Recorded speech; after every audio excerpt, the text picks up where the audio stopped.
All right. I think we're going. Anyone here? E-Monster was here, it looks like. I let you in.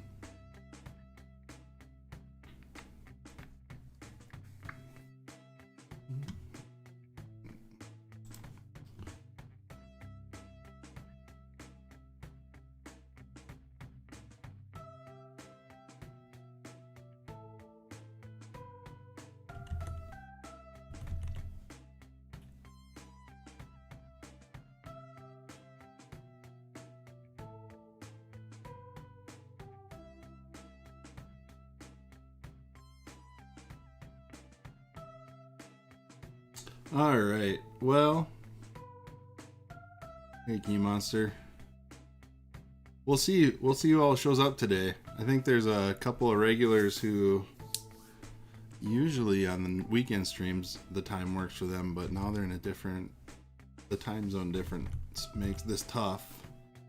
Good evening. Hey, Allison.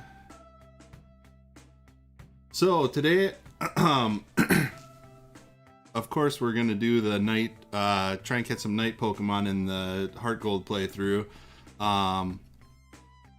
I did want to start with just some fun random stuff. I think nighttime only starts at 8 p.m. so I got an hour before we can do that goal anyway. So I just got a couple things, a couple fun things to try and do, and if we have time, some other stuff to talk about. But probably just hanging out a little bit for an hour, having fun, and then I'll get to the game, see if we can catch. I tried to look it up. I think there's only two nighttime Pokemon I can get right now, but should be worth it. So first thing I had is I just heard about this, I don't even know how to say it, Pokédoll, like a Wordle daily game kind of thing, but Pokemon related. So I was going to start with that as people trickle in. Let's see. I just start with Classic. I think I saw that this is mostly Gen 1 focused, so that'll be good for me. I'm not exactly sure how this works, but I suppose just picking any random Pokemon, I gotta go Squirtle.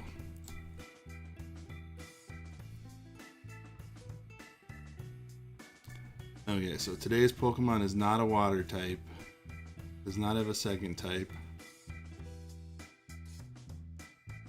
Does not hang out on the water's edge. My millennial is showing. I'm sure there are plenty of factors showing there. It's not stage 1. It's taller, heavier. It's not blue. Okay.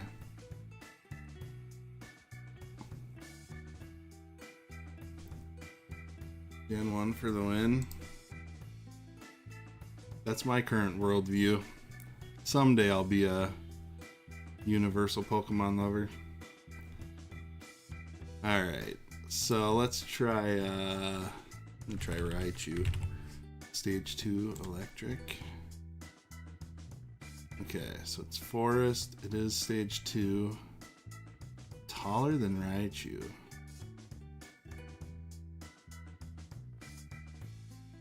So, forest, stage 2. Taller than Raichu. How big do you think Raichu is? Well, I guess 80 centimeters. I'm a American. I don't know what that means. Try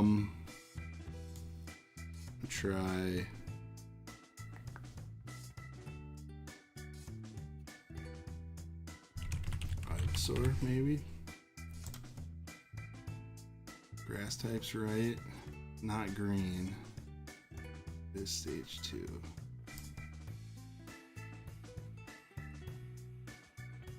Grass type that isn't green.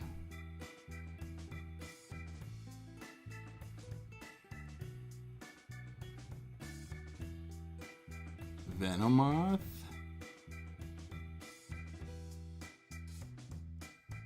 Well, now that I saw that, I won't be able to get it out of my head, so. Oh no. Venomoth is bug poison, not grass. Okay, forest. Not purple.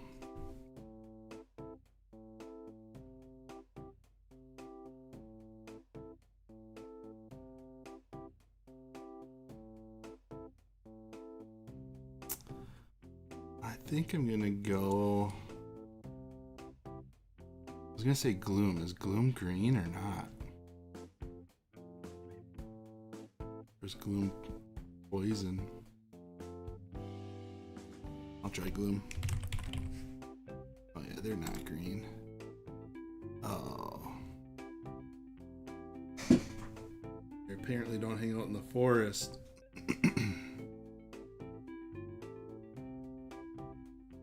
Executor.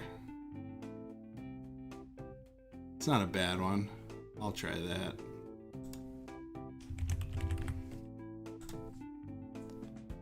Boy. Chat coming in clutch. Alright. I'll try the card version and then I'll probably... I think the other two versions looked less fun. Oh. That is a... Weeping Bell, right? Gotta be. That's not a Weeping Bell? Am I the only one who thought that? Is it a Victory Bell or is the green just throwing me off? Try Victory Bell. Oh, it is. Oh, yeah. I was looking at it backwards.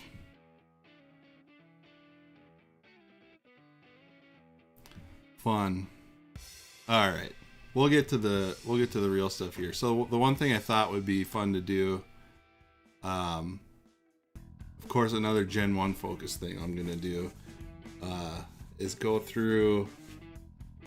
I found this tier list and tier maker with the regional forms on it. I was just gonna go through and rank them. Hey, Alolan Figment, welcome in. So, we'll see if you guys agree with me or not. I think they have a community ranking one too we can compare to afterwards. Hey, Pokepony. Starting with Alolan Rattata, you're probably going to find that I'm not a big fan of ones where the big changes are like adding hair. It's like the mustache. I guess it's kind of interesting. Hey, Annie.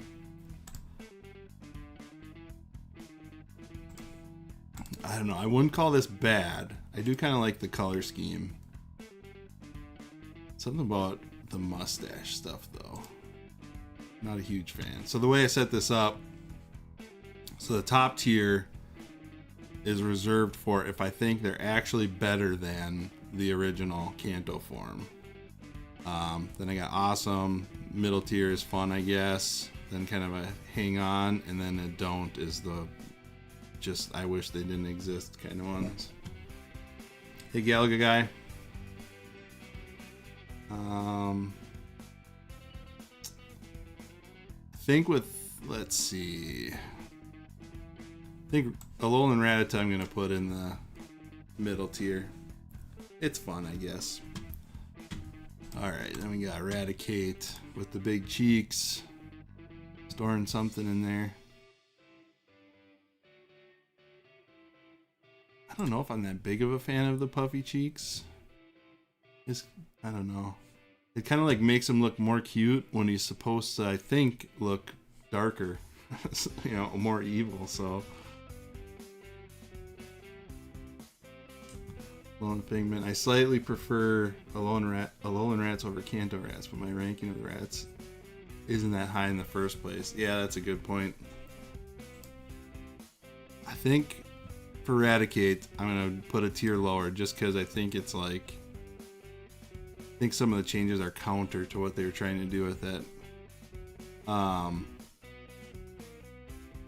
Alolan Raichu is interesting. I do kind of like the I like the regional forms that they used for tag teams. That was kind of a cool idea. And something it took me forever to notice is that Alolan Raichu is always like surfing on their tail, which I think is kind of a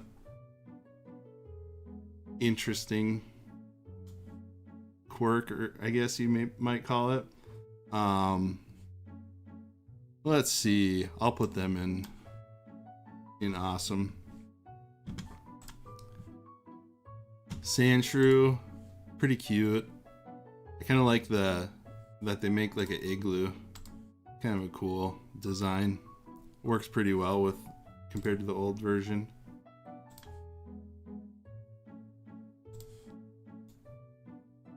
I call that awesome too. Sandslash. How am I doing? Anything blasphemous so far? And she's already cute. He's just so tiny. Alright, Sandslash. I think this is another one where the type change just works, like that it's all kind of the icicles now with his spikes, so probably put that in the same. I think I should put Sandshrew. Can I move them in front? There we go. I think I like them better than Raichu. This is based solely on my own taste, so I'm sure that's very entertaining to everybody. ACTB is 1 a.m. for me, so I'm going to sleep soon, but I wanted to say hi before I head off since I have not managed to catch a stream before. Hey, cool. Thanks for at least swinging through. Toxtricid Jamie. Maybe I'm saying that right. Yeah, we're just having fun for now, and we'll be, once it's in 50 minutes, it'll be nighttime in the game, so we'll try and catch a night Pokemon. But thanks for stopping by for the short time you could. Or can. Hot take is you don't care much for Alolan Vulpix and Ninetales. Well, we'll see if it is a hot take. According to me, I actually really like Alolan Vulpix. I don't know. Vulpix is just cute, and they didn't change enough for that. They didn't change enough with the Alolan version for that to really change. I think the type change works. Yeah, it's because I'm anything water adjacent I'm pretty fond of, but I'm realizing now that the way I set these up, I'm probably just gonna have a bunch in this B tier, the awesome tier. Also looking forward to see what you catch when I watch the VOD later. Cool. Yeah, I don't think it'll be too long of one tonight, so, and really we're just on a mission to catch the nighttime Pokemon, so there's not a whole lot of dinking around, I guess. Alright, who are we on? Ninetales. This one's pretty good. I don't know, stays pretty majestic. I think original Ninetales kind of had that as majestic as they come. I'll go with high on the C tier, the fun here. If I can, come on. There we go. Alright. Ooh, here we go. We're getting into the good ones here. Alolan Diglett. All they did was add a few little hairs. I like Diglett though. I mean, it's pretty inoffensive, but I don't know, it's such a little change you can't really say too much positive or negative about it. And of course we got Doug Trio. I don't know if this is a hot take or not, but I do not like Alolan Doug Trio at all. Do you want your Diglett bald? I guess so. Doug Trio, definitely. I'm not a fan of this, although adding the cards in here. This Yukamori one was actually kind of cute, kind of funny. I don't know. This artwork's hilarious. It's just I guess I don't go to Pokemon for comedy, so this is gonna be our first don't. I don't like it. Alright, then we got two Meowths. Funny has the Beatles, that's true. Yeah, you got kind of like the different stages of the Beatles, right? You got the kind of bowl cut from the early days. Longer hair for the later days. And now you guys are making me like a Alolan Doug trio. What the heck? Anyway, Alolan Meowth. This one, I'm pretty indifferent on. I don't think they really changed enough for it to be cool, and I don't know. I just prefer the original version. So I'm going to put it low on here.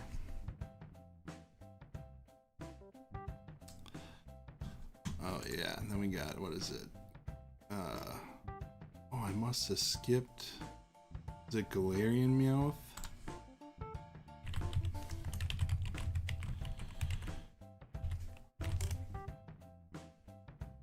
I did skip it. Galarian Meowth.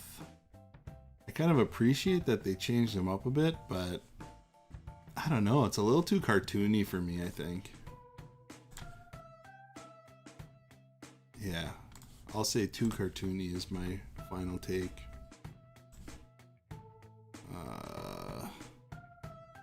I guess I'll move that down a rank. Put it in front of Eradicate. Persian. Alolan Persian. I will go ahead and say I am not a fan of the spherical head. I don't know, I think regular Persian is already kind of has a dark personality anyway, and it's another one where kind of like the Eradicate, where it's like they made a dark Pokemon but then made it look goofy as heck for some reason. But yeah, Berserker I don't have on here since it's a new evolution, but I think Berserker's pretty interesting. But anyway, here's our next don't. The Persian. Hisuian Growlithe. I probably would have been more in the middle on this one, but I just really like this card. This is a cool artwork. Which means I probably got to put them at probably in the awesome tier. Where would I rank them though? Probably above Raichu, maybe. Arcanine, less intriguing to me.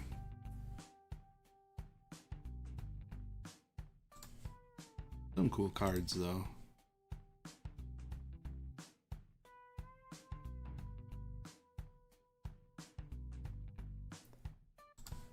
Let's see. I'll probably go more neutral on this one. Stick it up here. Sui Dogs are top tier for me. Cool.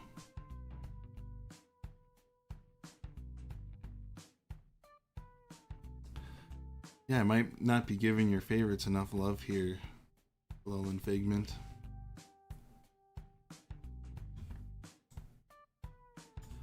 If you end up disagreeing with my opinion on Galarian Weezing, you are canceled. Ooh, so we got controversy coming up. We got a little time. I'll bide my time here. Alright, then we got the Geodude. Another one. Feels like the main change was adding weird hair, eyebrows. I don't know. Some of the cards are... I like this artwork, but... I don't know.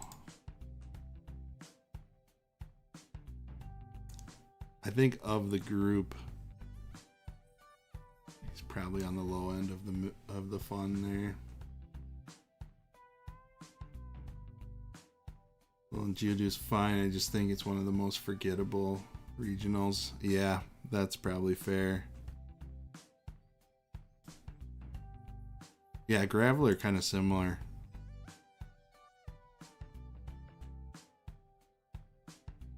Almost the same exact changes, basically. I'm really torn on Golem because I hate the mustache. I kind of like the taser prongs on the back.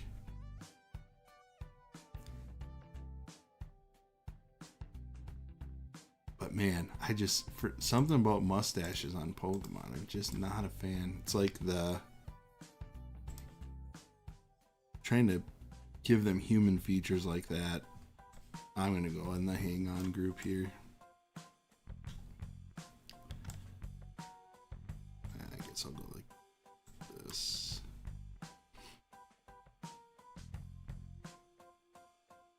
Okay, Ponyta. Galarian Ponyta. I don't like it when Pokemon are humanized. Yeah, completely agree.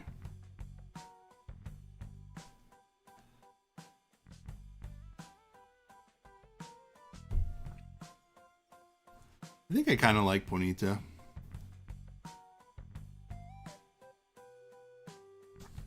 It's like one of those where when I was a kid back in the early 2000s, I probably would have liked it but not told anyone I liked it, you know, that kind of vibe. But I'll put it low awesome tier. The bronies are with, oh no, now I got those allegations.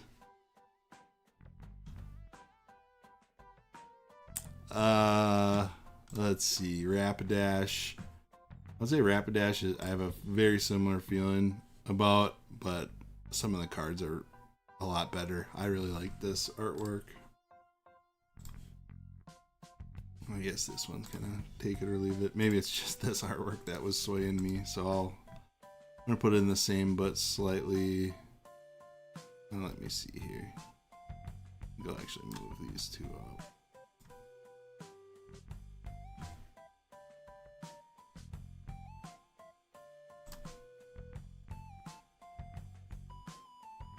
Galarian Slowpoke. This is a pretty minor change here.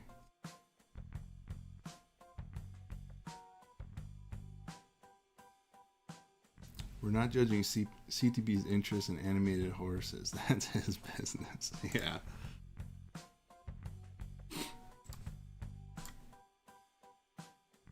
Yeah, just some mustard on his head and tail. I don't know how I could put this in anywhere but the middle. Like right in the middle, just because it's so minor. I guess same with Slowbro. I mean, they did change the location of the bite.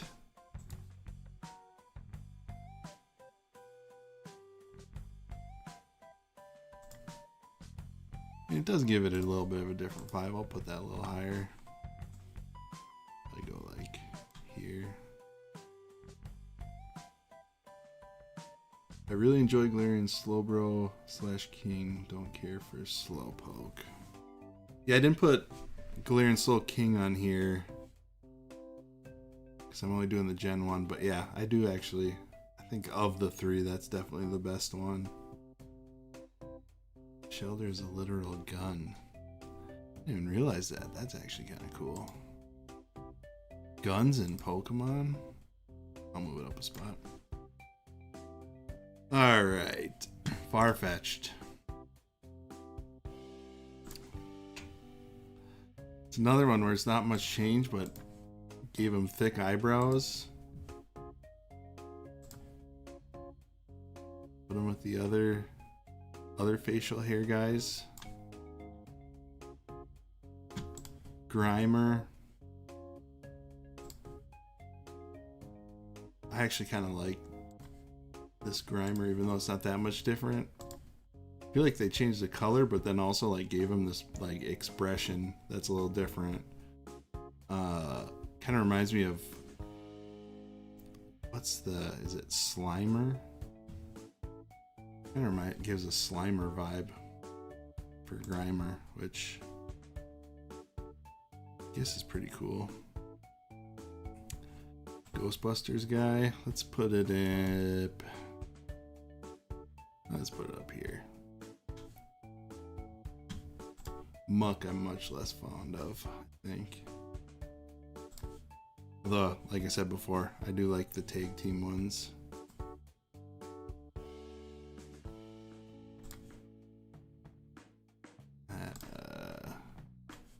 This is kind of interesting, I guess. Let's stick them right here. There we go.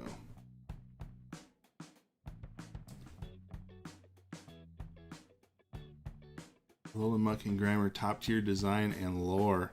I guess I don't know any of the lore. Maybe I'll get there someday as I'm expanding my horizons here, but right now it's just vibes. Alright, Voltorb. These are ones where, given my other critiques, it might surprise you, but I actually really like these ones. Oh, it's an oil spill. Well, that's kind of cool. That's why it's got that shimmery color pattern. Oh, what was I saying? Yeah, I really like the wooden look Voltorb, putting them as grass type. I think these are my first. I think I actually do like both of these better than the originals. I think they're originally pretty basic, and this kind of gives them a cool look. Made of apricorns. Okay. Yeah, that's pretty cool. Alright, we got our first superiors.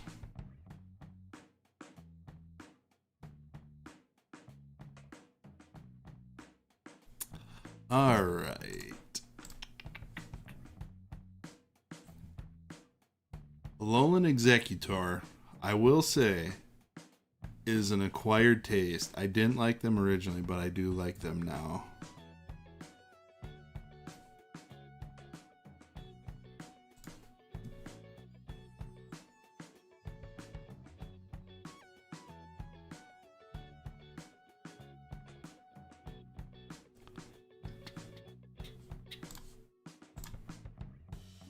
Let's see.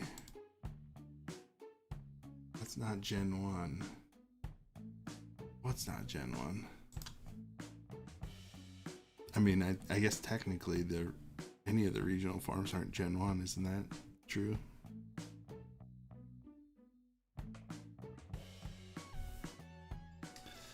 Gen 1 stands be like, later Gen Pokemon are so much worse, no ideas. Meanwhile, Gen 1 balls.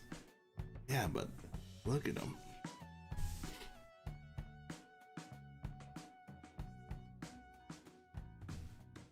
Superiors, Gen. Oh, I see. I get it. Alright, let's see. Don't think Alolan Executor is superior, but I do really like them. So we'll put them top of the awesome list.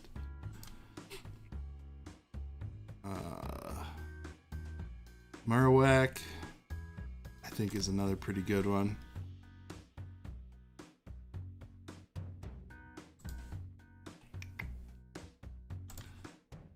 Surprised, are they not a dark Pokemon? This seems like the most dark transformation of all of them. I do like it. Let's go awesome tier. Alright, we've made it to Weezing. The high stakes.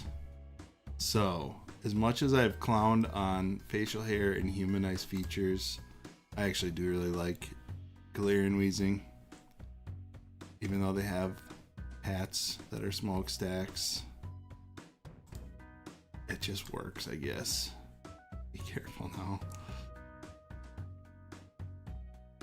Alolan Executor, I believe, was in promotional art all the way back in the 90s.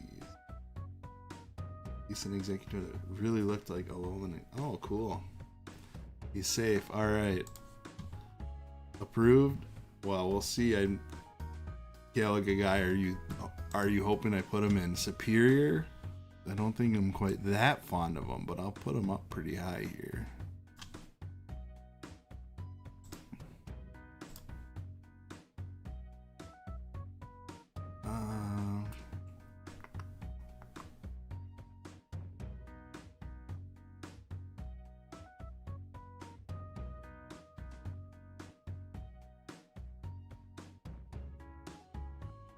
Alright, Galarian Mr. Mime. Can't say I'm a fan. Can't say I think Mr. Mime needed a regional form. Overall, kind of goofy.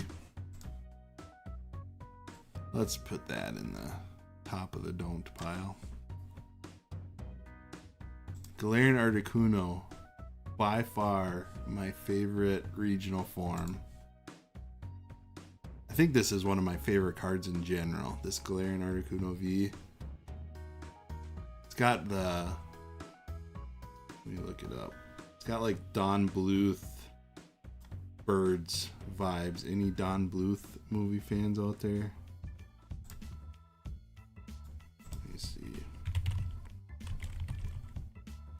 I feel like he has owls in a lot of his movies or something. Yeah, like these guys.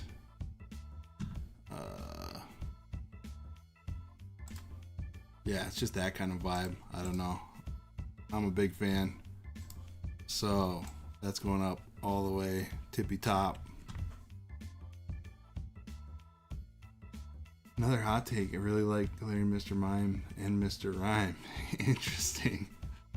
I guess we're discovering that we have quite different tastes, Alolan Figment.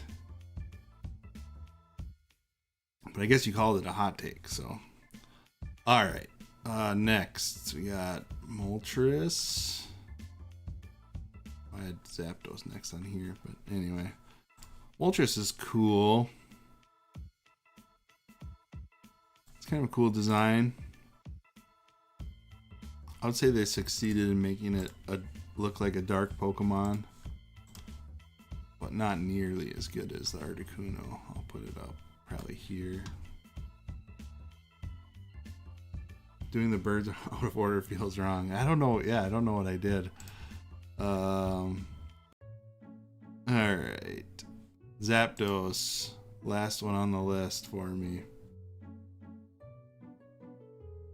This one, I think, is okay. I feel like a lot of people like Galarian Zapdos, but I don't know. Something about it, even like represented in this picture, I feel like Dodrio kind of fulfilled this type of Pokemon in my mind already. So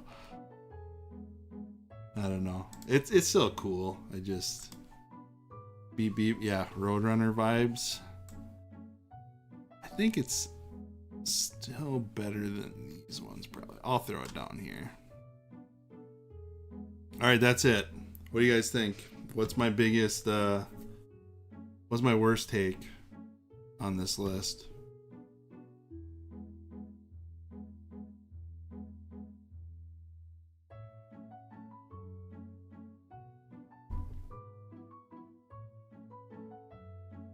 Everyone just agrees with me, I guess.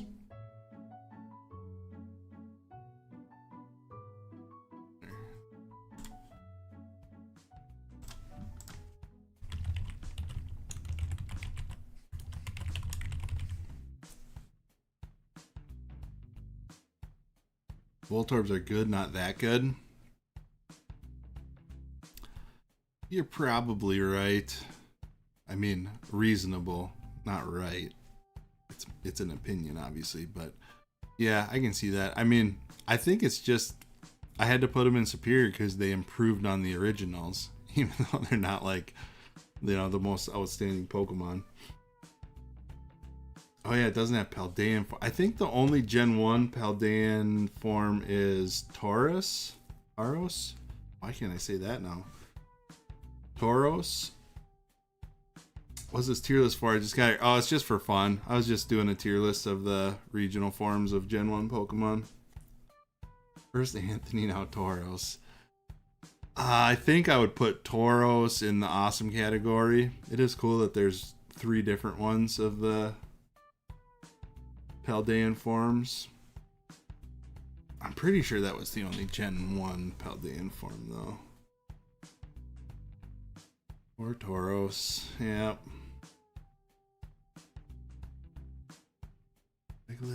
Oh, yeah, what's called? Oh, convergent forms. You answered my question earlier. Yeah, I don't know what to think about those convergent forms. Oh, Mike's here. Yeah. Mike's here on the moment I leave out Tauros, which is his favorite Pokemon. Unless you count convergent. Okay. I don't count convergent. Maybe I should, though. Anyway. Okay, so that's that. Oh, I was going to check. So, that's official. I was going to see what the community rankings are, see how different I am. Okay, so these I did get my Articuno up there. That's good. Sad Toad School is fun. Yeah, I think I agree with that. Okay. As far as orders go, it's pretty similar to mine. Man, community definitely ranked Doug Trio much higher than me, though. And Voltorb Electrode much lower than me. Maybe next stream we can do a ranking of Megas, Convergence, Paradoxes. I'd consider that. Muck is S tier. Where did they? Oh yeah, the community had S tier Muck. Seemed to like Rattata more than me. Let's see, who do they really not like? Oh, this tier list was weird because it has the normal forms on here too. So it'd be nice if it was just the regional forms, but. Man, I'm surprised. Why is Growlithe an F? Wheezing, Rapidash? This is a weird list. Looking at the bottom.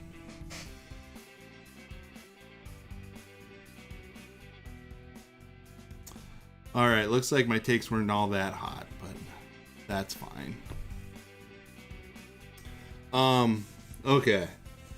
We've got about 25 minutes before it's nighttime in the game. So I had one other just random topic I was going to talk about for fun.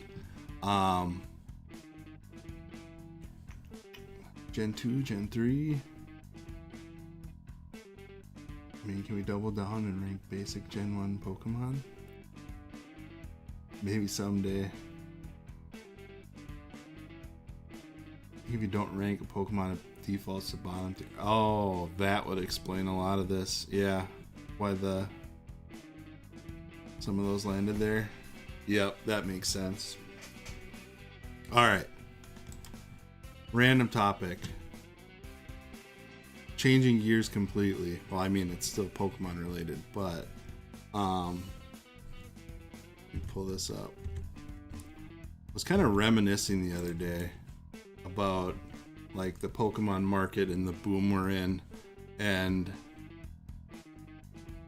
was reminiscing about like the 2020 boom. So this will be interesting. I partly just want to talk through this to see if people are remembering it the same as me, anyone who was around. I guess I don't know. I'm assuming most people here have been around a while, but I just kind of like mapped this out. Like just to go through kind of my recollection of the pandemic boom in Pokemon and how it's different or similar or whatever to the current boom. I have some like this table here is like, I'd say last year I kind of cataloged a bunch of old receipts and stuff I had of stuff I bought, especially things I had sealed. So this is like actual purchases I made historically. But he goes again, calling us old. Yep. Yeah, we're all old here, I think, right? But anyway, so I thought I had some interesting thoughts about this, so I was just gonna run through. What I have set up here is, this is a graph of, I think this is what a lot of people show, like, as, you know, either B-roll or just evidence of like the different booms. So like this is just Google Trends. This line in the background is just Google Trends data of Pokemon TCG.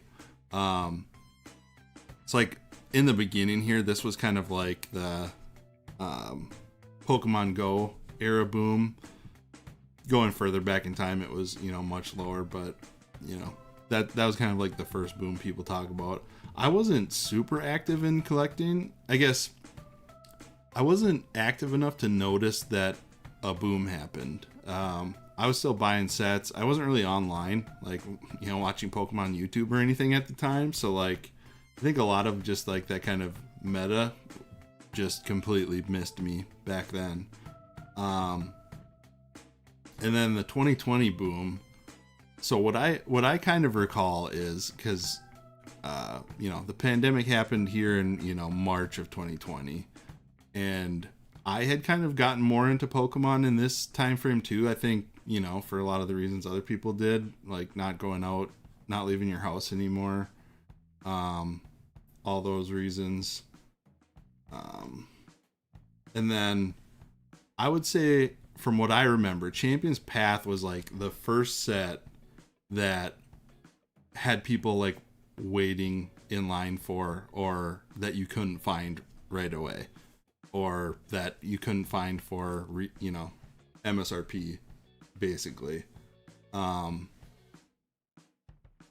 Champion's Path, to me, it was kind of the first one there. Darkness Ablaze was the one right before it. I don't think really had that much. So that's what I recall.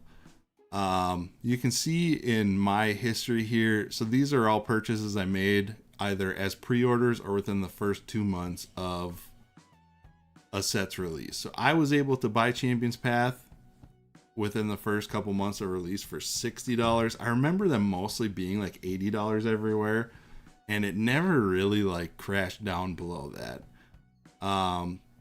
Vivid Voltage was the next one. That was another one where when it came out, it wasn't in stores. It was, people were wiping off shelves at that time. But I still recall being able to get like booster boxes online for a reasonable price, like $125 or something like that. I don't have any in this data. And then the biggest one was Shining Fates, which was another specialty set. That was, I think, the biggest at the time. That was the biggest, kind of like sold out everywhere. Didn't really have quote unquote reasonable prices online. I didn't have any data here from right away, but I think hang on. I think I had some, yeah, this 74 there. That's, I think, what I could like regularly buy it for during the subsequent months was like $74 for an ETB, which felt crazy because everything else before that, like 30 or 40 was what you could get ETBs for. People might remember Shining Fates was when Pokemon kind of came out and said like, oh, we're going to print more, you know, like kind of gave that public statement about, you know, needing to get more stuff in stores and whatever. And like, that was a set where they definitely did that. It just took kind of a long time, because I think even as late as like 2024, you could get Shining Fates ETBs for like $35 because they were just everywhere. Nobody needed them anymore. But during this boom, they were, I would say, 70 or 80. Then there was a couple other sets that I don't just have on this graph because they weren't like big phenomenon. Evolving Skies was huge. I think from what I remember, you could still get booster boxes for like around MSRP, which was 145 back then. But those never really fell below that. Historically, booster boxes were around 100, kind of before that. Then Celebrations was kind of the last. To me, that seemed like the peak of the old, the pandemic boom was Celebrations. That was pretty hard to find. I mostly tried to find it in stores, but you can see on here when I was able to buy it online, it was an $80 ETB. So kind of similar to that Shining Fates level. Of all this, I think Vivid Voltage, Shining Fates, those all crashed down to be normal or cheap. Vivid Voltage was on the Pokemon Center website for MSRP until like 2024. Evolving Skies never crashed, but it didn't really spike either. From what I remember, you could still get it for like $150 kind of for a couple years. And Celebrations kind of always hovered around this 80 from what I remember. So none of this ever really like insanely spiked or like, completely crashed, besides these ones that, Shining Fates, Vivid Voltage, that had like a bunch of reprints. I was a little bit surprised by this spike in 2023 on the Google Trends. I'm a little bit out of the know on what was going on there. I know Crown Zenith was a pretty popular set, but I'm not exactly sure what this spike was. I don't remember there being like a huge market boom at that time. So that's a little bit of an anomaly to my recollection. 151 was a pretty big set, but that didn't really drive much going on here. And then I think once you get to like the modern boom, that's Surging Sparks, end of 2024. That's where you see the Google Trends really skyrocket. And then ever since then, Pokemon's just been insane. So I think basically after kind of thinking through all this, what my main takeaway is just that, like, in comparison to what's happening right now, or has been happening for like 18 months, the 2020 boom was not that big. Like, I almost feel like it wasn't a big deal. Back then it felt like a huge deal. But now, like, in hindsight, I feel like it wasn't even that big of a deal now. The current boom has just been dragging on so long on everything, and everything's all these prices are going up so much. So like part of why I put this data here is every new set kind of in between and after these, you could still get at release for about $100 a booster box, about $40, sometimes even less for the Elite Trainer boxes. I remember getting Chilling Reign, for $80 a booster box kind of in this 2021, 2022 time frame. So like, even though there was this big boom that happened, somehow Pokemon was able to like keep up with printing it. It was actually kind of sporadic sets that were really hyped up, like you have Evolving Skies and Celebrations were kind of, one after another, but all the sets around them, Chilling Reign, Fusion Strike, Brilliant Stars, they were all just kind of like reasonable sets to get. And everything I kind of experienced there and learned from, like, really framed how I've been approaching the boom since end of 2024. And it doesn't seem like it's applicable at all. Like, I pulled these price graphs from TCG Player. So like Prismatic Evolutions came out. That was the big boom. I was hoping and praying that it would come back down to reasonable prices, but I just had so much FOMO at that one. I actually did just spend a lot of money and bought market price stuff on Prismatic Evolutions. And actually, I think I got mine for like $90. But anyway, like, the market price never really fell below 100 on the ETBs for Prismatic Evolution. As much as I would say that's probably the most reprinted set for, in the current boom. You can see it kind of settled out at 100. It's been over a year. It kind of spiked up, spiked down, and now it's back up to 200, 170. And so, like, this was the one where I feel like there was the most talk about, like,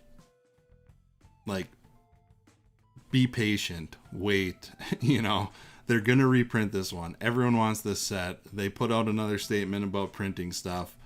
Sit tight, But now it's been a year and it's never gone below $100. And so, like, I don't know. I guess, I don't know if it's like the FOMO creeping in again, but I actually bought a couple booster box or Elite Trainer boxes the other day just because I feel like I have to start changing my mindset and actually decide, like, do I just want to miss out on some of these or do I just pay a higher price, which I'm not saying that's good advice. I'm not saying it's good for the hobby if people decide that they're okay paying a higher price. It's just, I don't know. It might be reality. Black Bolt White Flare is a similar graph to this, but you can see they never really fell below 80, and now that's starting to creep up. Ascended Heroes is starting off really hot. Like, these specialty sets are tough, which is, as you can see, that's kind of what the old boom was like too. But man, yeah, Ascended Heroes, I don't really know how to approach because I certainly want to sit tight and see if, if I find anything for MSRP or if the price comes down. But if it's anything like Prismatic, like, you kind of either got to decide if you want to get it or just sit it out because things are too crazy. I don't really know how long that's going to last, but these are booster boxes here. So Surging Sparks, which was kind of like the initial one of the booms that kicked off. That one I think has been reprinted quite a bit. So it's been kind of steady in this 250. Journey Together never fell below 200 for a booster box, and now it's up to 300. Destined Rivals, absolutely crazy, never fell below like 250. Now it's up to 600. Yeah, just basically none of these had any floor below 200. So, like, I guess I'm just curious how other people are thinking about this, because for the longest time, any kind of collector who went through the 2020 boom was like, just sit tight, they'll keep printing, it'll come down eventually. But what was happening back then is you'd be saying that when Evolving Skies came out, and there's these other sets around it that are currently cheap, So the theory was they could go reprint Evolving Skies or Celebrations and everything else was fine because it was, reasonably cheap. Now it's literally every set that comes out is insane. So I don't know how they can possibly print it enough where it actually comes back down. And, depending on what's driving this, if it's rip and shippers that's driving this up, then there's not like a horde of booster boxes that are going to come to market someday. If this is all just investors, then this is only going to come down if someday they go, I guess I give up. I'm selling all my booster boxes. So I don't know. It's a little dire. I don't know what other people's strategies are, but like Journey Together, I've never gotten a booster box of. Destined Rivals, I got when they were like 200. These last two, I've been lucky enough to get on Pokemon Center drops for MSRP at least, but I don't know. I'm starting to question my like sit tight attitude on these. And the one thing recently that popped up that maybe triggered this a little bit in me, a little bit of kind of I don't know if it's panic or what, or just like maybe it's just acceptance that I got to give up on some of these things, but where did that go? Oh, I lost it. But there's the Gengar, the Mega Gengar EX battle deck, which battle decks are like $15. Usually those are the things that sit on shelves forever, but it's the one that has that alternate art Haunter card promo. And so when that came out, they were going for like $40 instead of $15 because of that promo, and the promo itself was 30. And that was one where I've just been waiting and waiting and waiting for the price to come down on.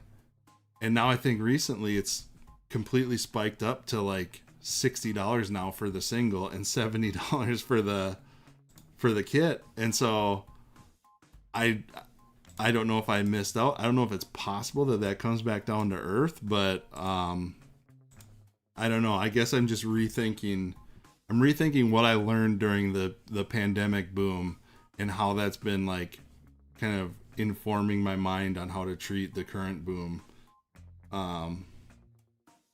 Didn't Pokemon Company buy more factories or something? Yeah, I think there's an expectation they'll be able to print quite a bit more.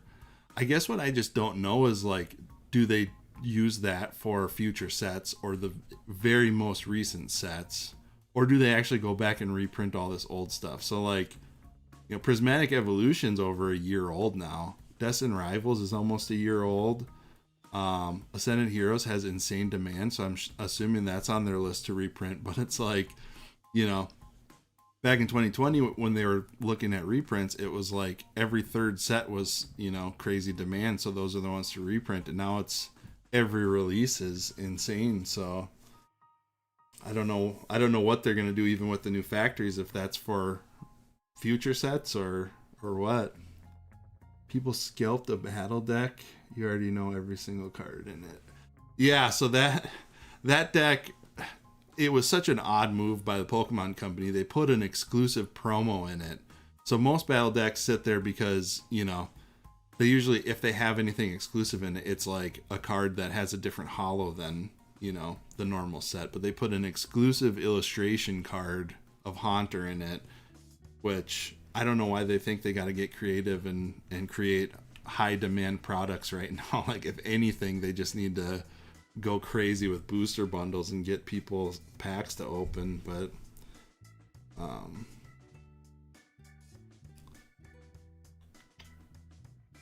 are there stated rules for how back they're willing to print? I don't think they have any rules for how far back they're willing to print. I think a lot of people speculate that once cards are out of competitive play, once they age out of that it's pretty unlikely that they'll reprint anything. But I don't think there's a rule. They could surprise us. Pokemon Company did recently buy a giant factory. Construction isn't going to be finished until the end of this year, though. Yeah, so that'll be the thing to see. Is the only way these are coming down is either if investors start liquidating their stuff at some point, or if the Pokemon Company actually does go back and reprint, you know, every set from the last couple of years. The crazier the economy gets, the crazier people get. Yeah, that's interesting, because there's a lot of, I guess, there's a lot of concern about the economy right now, and you'd normally think, or I would normally think, that would impact hobbies like this negatively, that people would go, well, I'm not spending my money on something like that. I need to save my money for necessities. Prices are going up, whatever. But it seems like since hobbies have become a money maker now, you know, money maker in people's minds, or like a way to, it's almost like if you don't have job security, you might as well be trying to make money in Pokemon as a side hustle or whatever. So I don't know, that could be, you know, a bad economy could actually mean that scalping gets worse, or, you know, there's more people trying to make money in the hobby.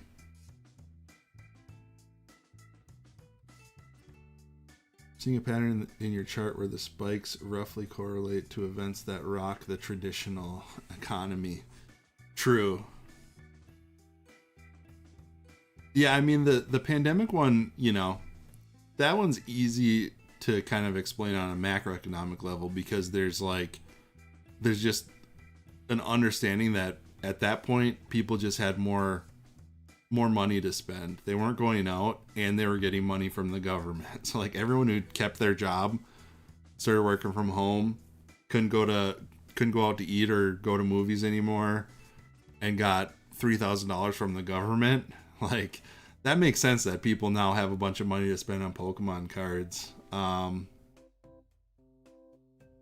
Yeah, I guess I don't know. There's not necessarily like any sort of like stimulus going into behavior right now, but unless the stimulus is just the profits of of having Pokemon cards, you know, if every sealed product that you had a year ago is triple what you paid for it, um, and you keep putting that back into the hobby, then I guess it's like creating its own. It's like recycling the same money over and over again or something. But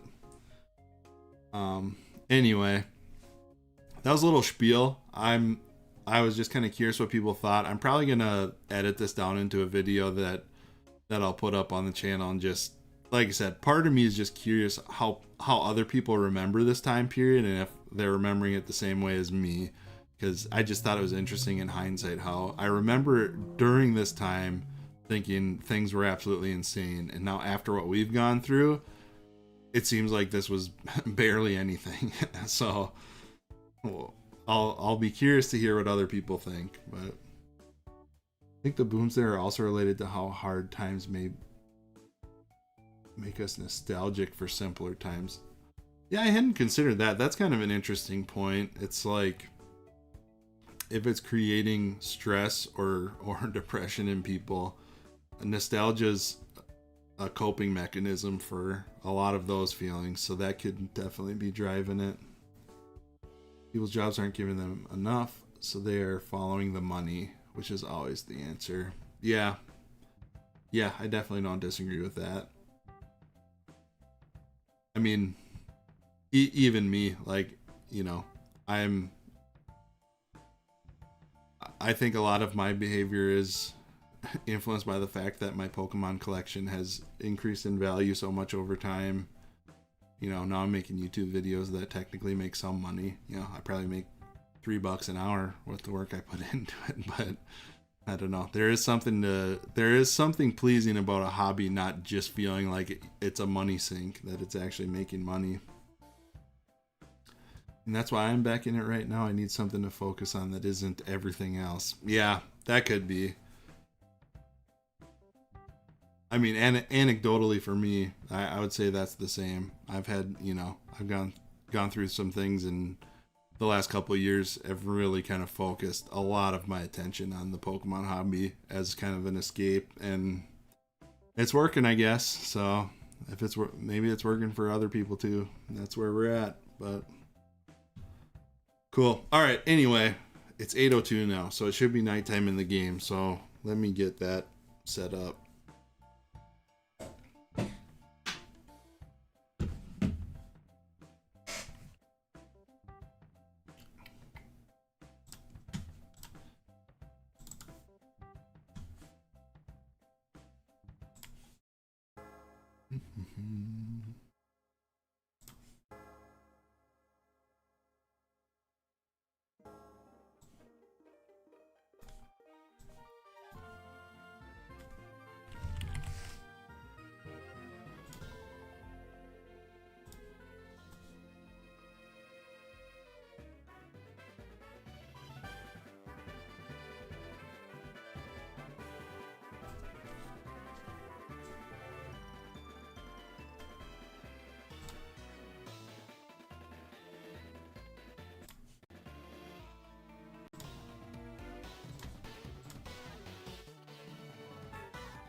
Alright.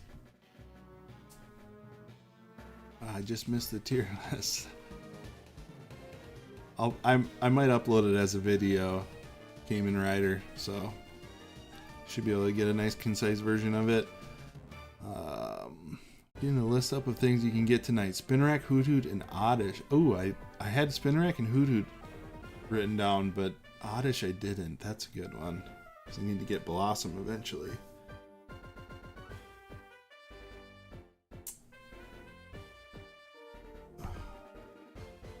The reason you aren't nicknaming your mods in the game that you want to like Gen 2 names more too?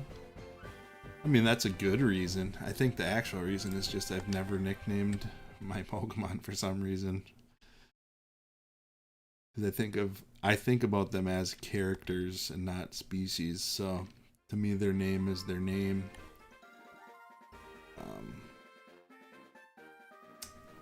Pepsi Golem. Finally, I'm able to catch a stream live. I love the work you do. It's so fun to see how the cards have evolved over the last 30 years. Hey, thanks. Thanks for joining. Pineco. Oh, where's that? Okay. Talk to this guy quick. Names make them more characters. Oddish in Ilex Forest. The rest are mostly gotten from headbutting trees. Otherwise, you'd have to walk. So I think I was gonna walk back.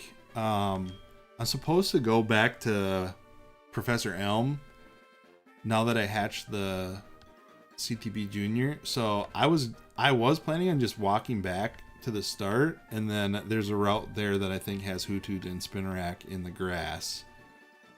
So I think that might be my plan right now.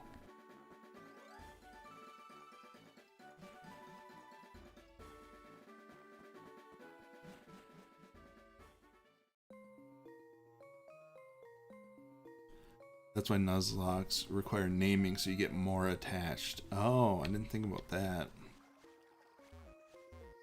Maybe it's just more that I'm lazy and don't want to have to come up with clever names. Alright.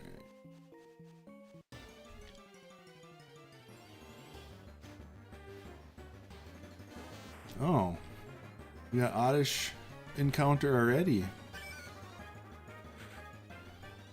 Alright.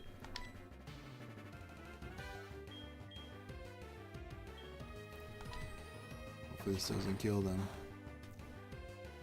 Alright, good. That's why you have chat. True. I didn't get bullied into one nickname already.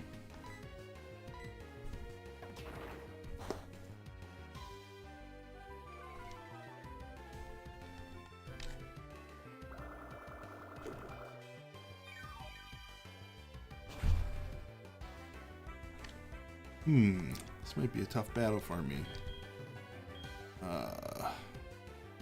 Nervous to use headbutt.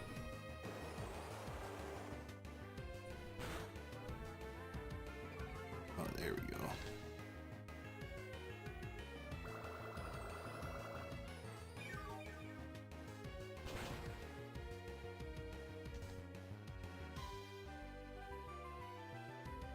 Before you do anything else, please call Anthony. Start off on the right foot. I don't know. I might just lean into the Anthony hate. Almost ran again. That wouldn't be good.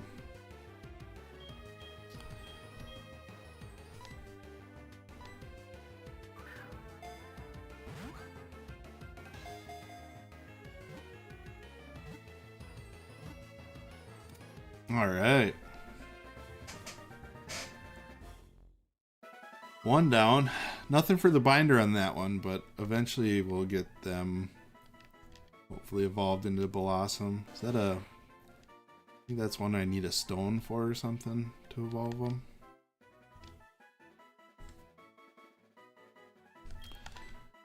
You guys didn't convince me to nickname this one.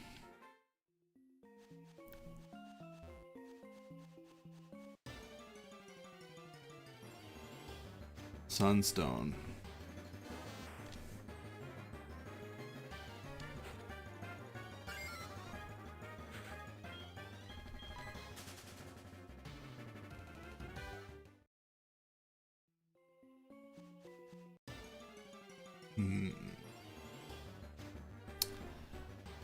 I tried.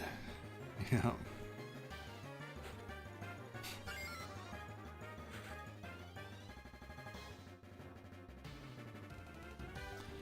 Pineco is to be gotten from headbutting. Spinnerack and Hoothoot are on Route 31. Okay. And I was ignored. You gotta have a real clever nickname for me for me to consider it, probably. Not that you shouldn't try. I don't want to discourage the creativity.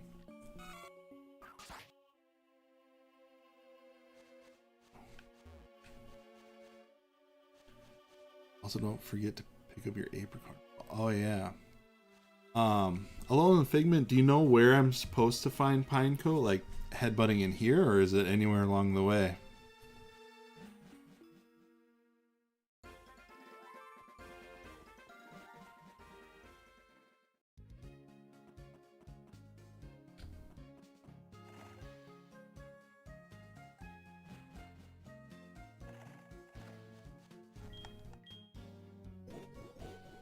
Back there.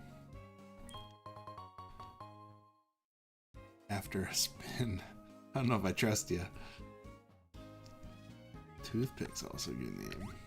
Not bad.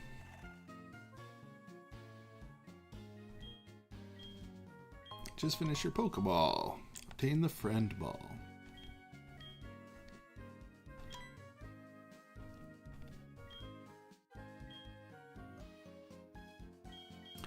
Okay. Any suggestions on which ball or which apricorn to use? I have yellow, white, pink, and black.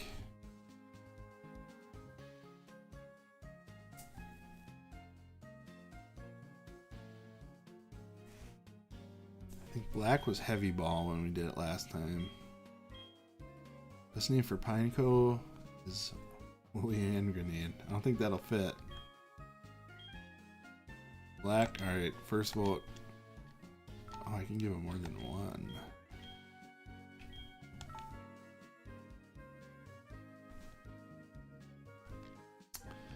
Alright. You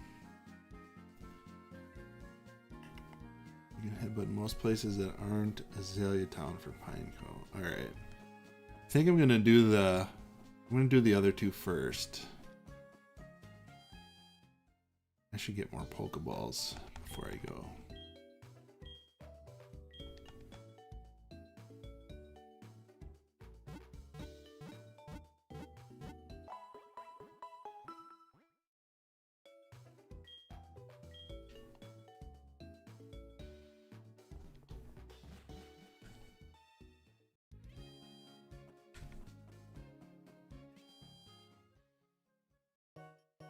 Oh, and I think my mom sent me something that I haven't picked up yet. I have a package for you. Obtained Shuka berries. Okay. You can do it once you get back to daycare for highest levels. Good plan.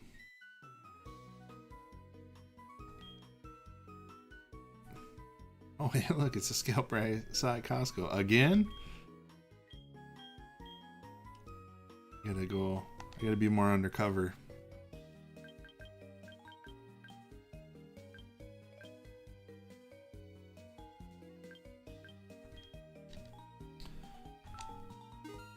Hoot name is Tootsie Pop.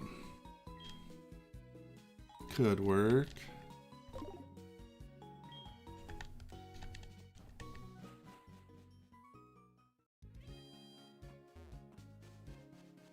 Alright.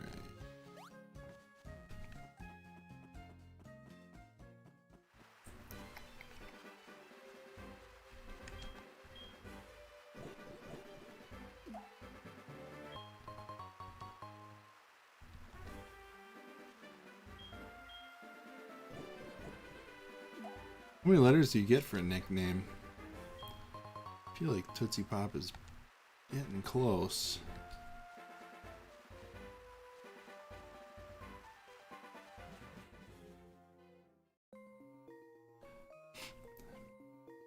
Mr. CTB, how many licks does it take to get to the Tootsie Roll center of a Tootsie Pop? I think it's a 3.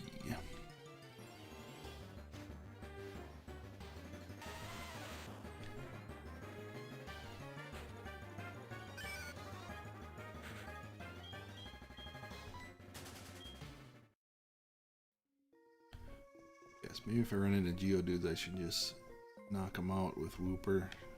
Get some experience. Rattata.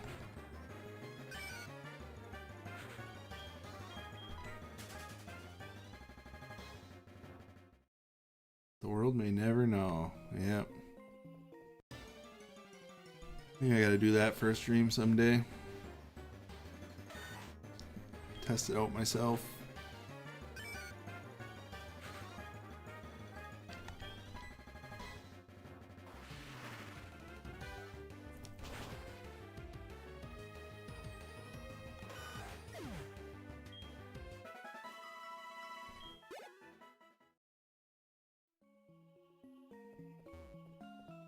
How many unknowns have you unlocked? Just the first batch. I think it was through H or something like that.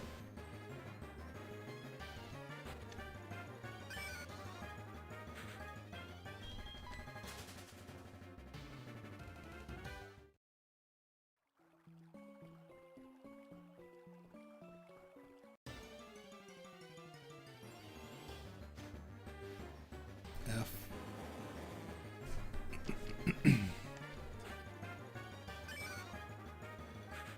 Yeah, F's the one we caught.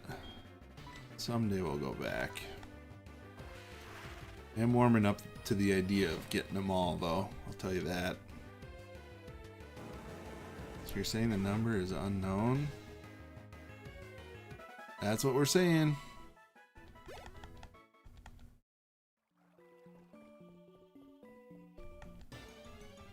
Oh.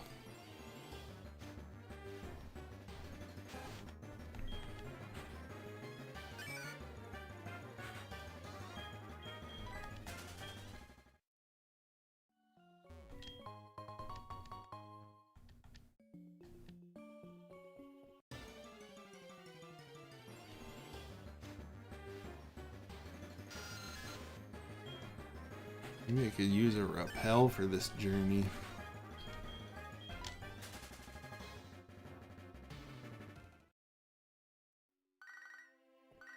Anthony's calling. What do I do?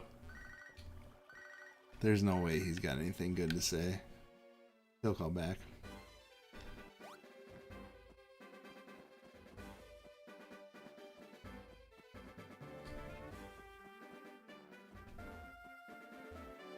Who told you had to bring CTP Jr. back to the professor? I thought he called me and said, hey, the egg hatched, come talk to me or something like that.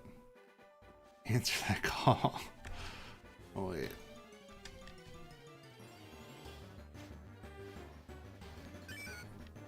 A wild whooper.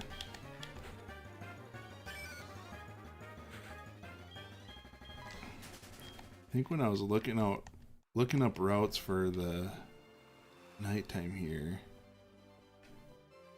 Is there a way I'm supposed to get a fishing rod on this route? Oops.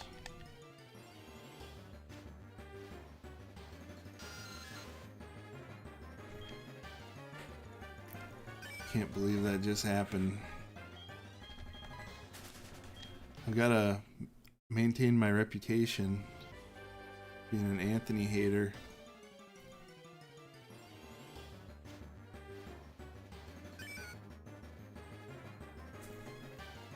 Anthony was going to give you one. Oh man, I think we're at a point now where if there's some sort of key mechanic involving Anthony, I'm just gonna miss out.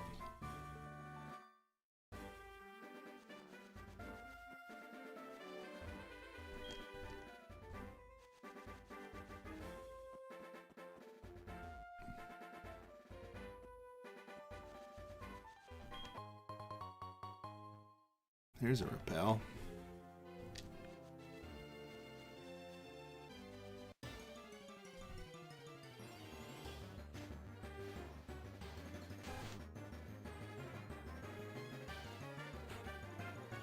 Fun fact, Anthony is the key mechanic.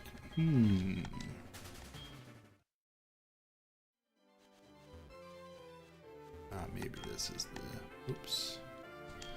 Guess I might as well do this by accident. Nothing.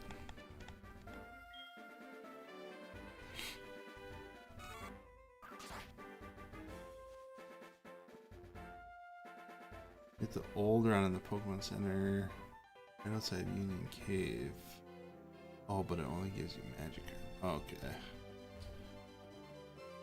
I don't know what I was looking at then. Roar. People run when I roar.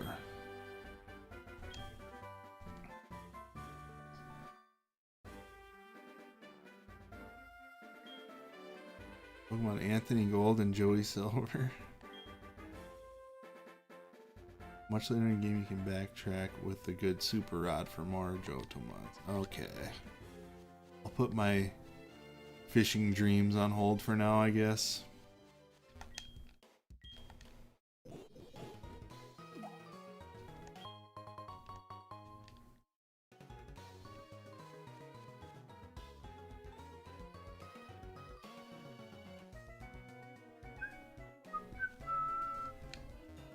Did I ever smash this rock? Oops.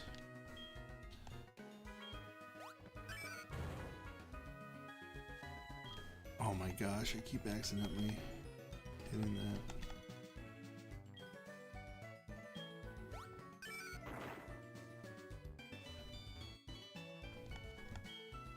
Huh, I must have been back here already. Unless there was nothing here. Boy, there's nothing falling out of the trees tonight either.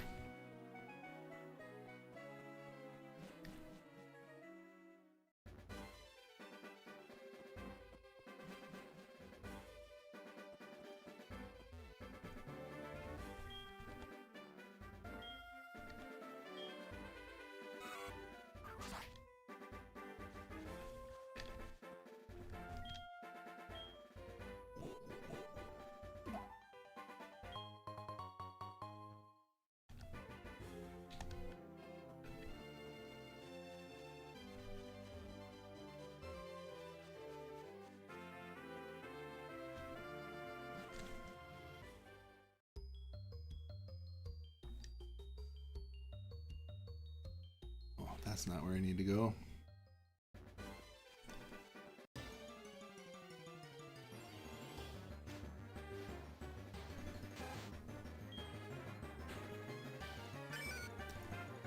Hi. Hi, Happy Lambie.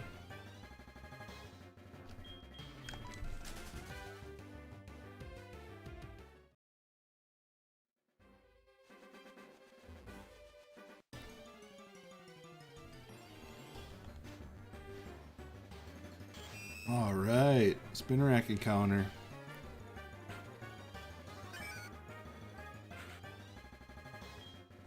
Alright, water gun.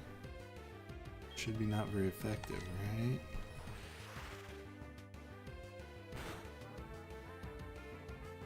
Oh boy, never mind.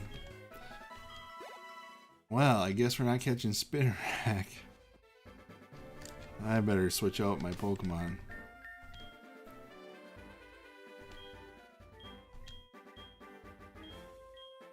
Let's see. Whoops is right.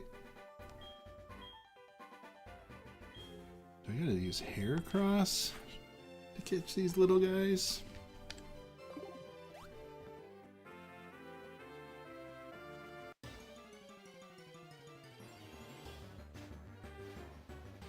Alright, hoot hoot.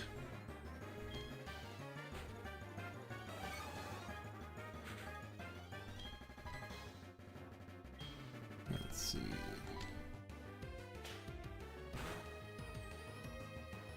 There we go.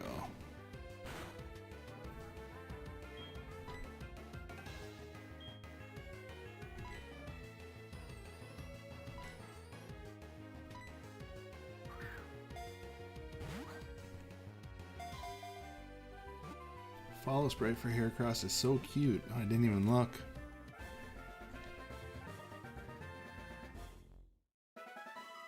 All right. Mission accomplished. At least one of them.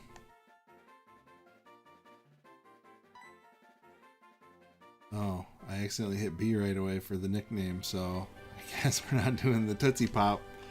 But what we are doing is saving.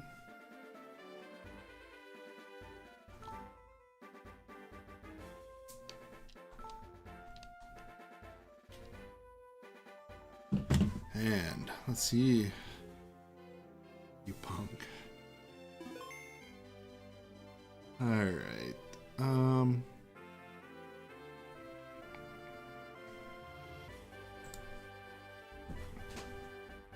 I think I have a Hoot Hoot card. Let's see. I'll look up what number they are.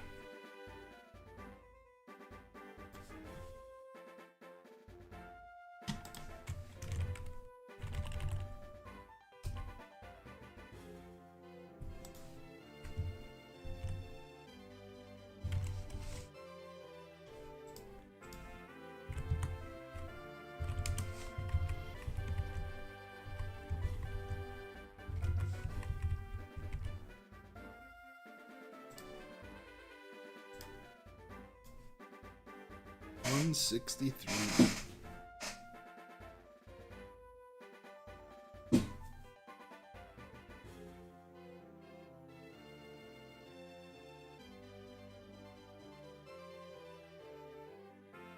Oh, I don't have a Hoot Hoot. I have a Noctowl. Well.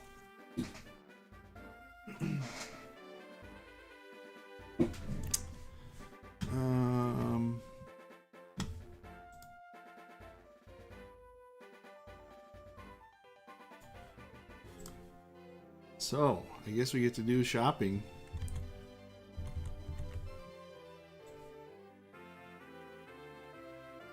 Let's go shopping. Alright. Let's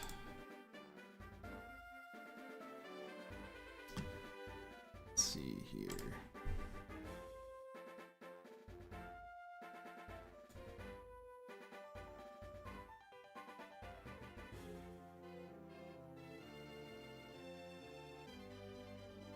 You will pay for this.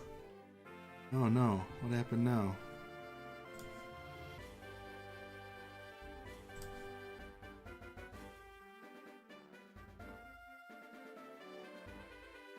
That was odd.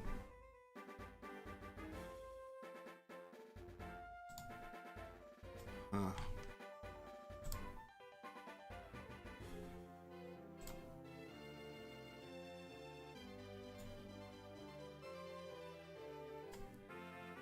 Well, I wish there was a way for me to pick my page.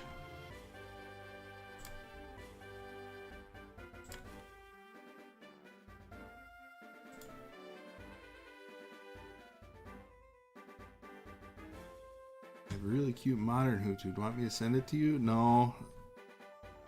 No, we'll do it the right way here. Very soon.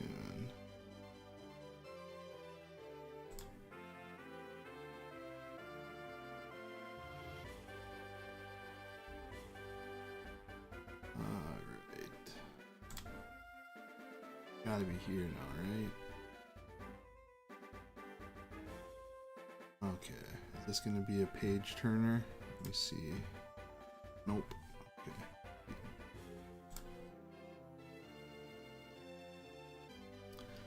Alright, so these are the three options. I'll do a...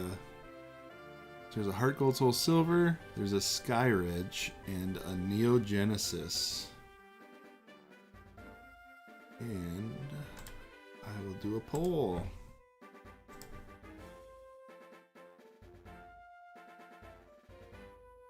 Looks like people who wanted me to name a Tootsie Pop might be voting for Sky Ridge if they're trying to make me pay.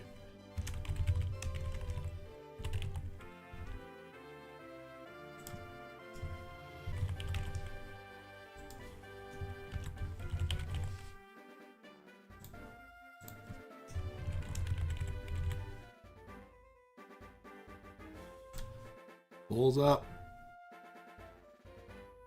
I'm gonna run to the bathroom while you vote.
Where are we at?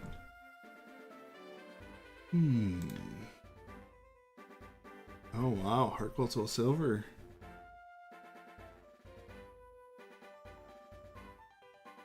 That seems to be people's favorite for these votes.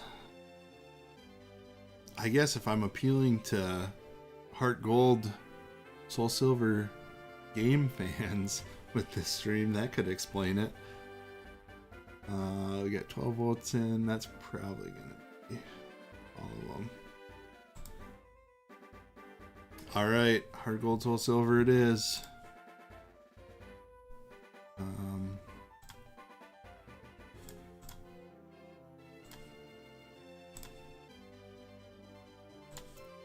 back to that later.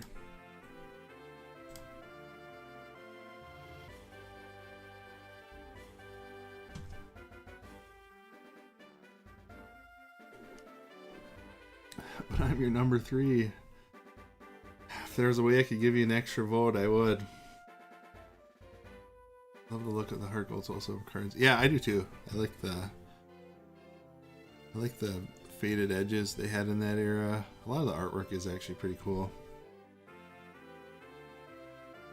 Heartgold Soul Silver has a lot of recognizable Johto locations in the background of the art. Yeah, I'm working on the Paris video right now, and there's one that I recognize from that forest we were just in.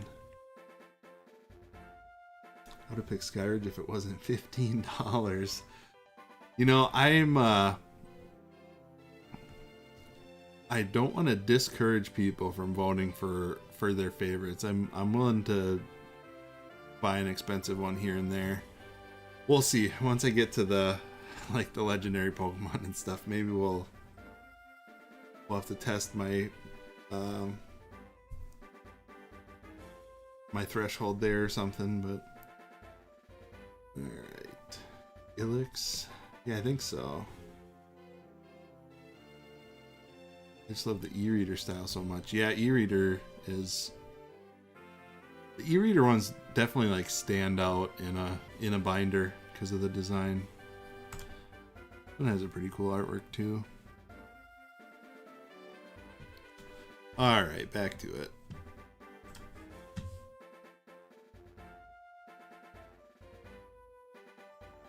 I haven't been putting the Y's on my chart here. Alright.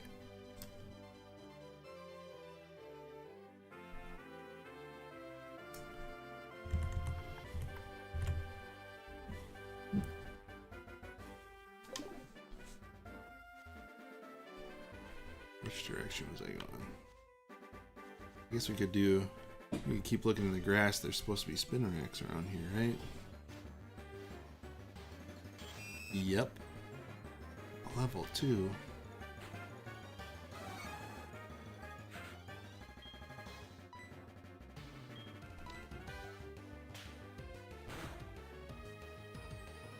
Oh boy. These Spinneracks are going to be hard to catch. I'm too powerful. Yeah, we do have to save for the fully evolved Pokemon, which are naturally going to be more expensive. True.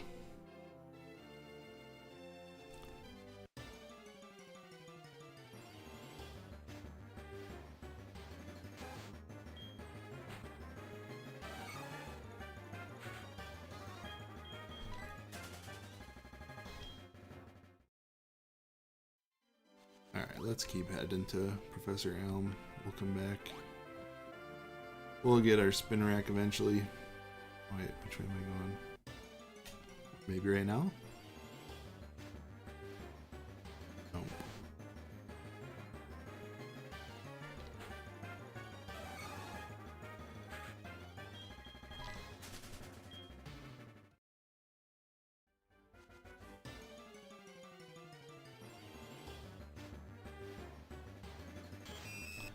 Another level 2.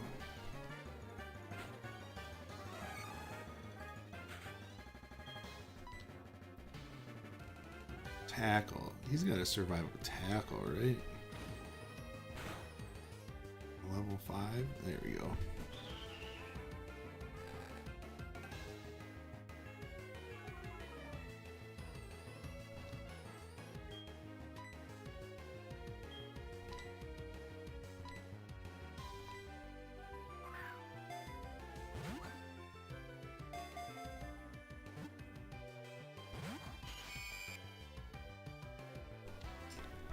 doesn't know what's good for him.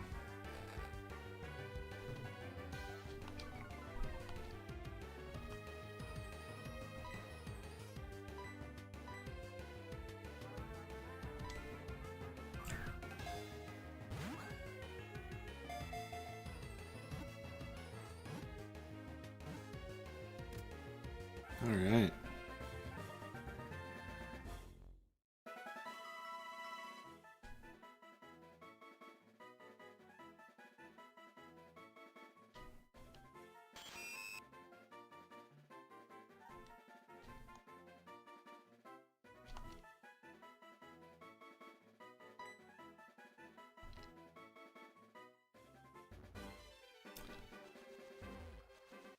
Oh, where am I going? We got to pick a card.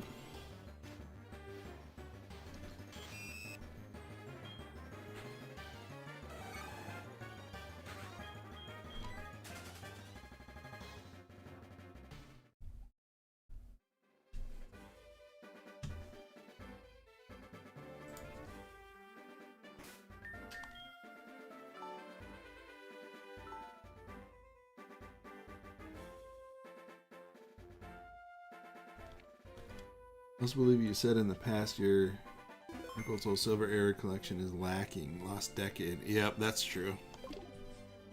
Very true. And I suppose if I really want to spend money, and you guys keep voting for Heartgold Soul Silver, I could just get a reverse hollow or something. If I really wanted to. Oh, what number are we looking for here?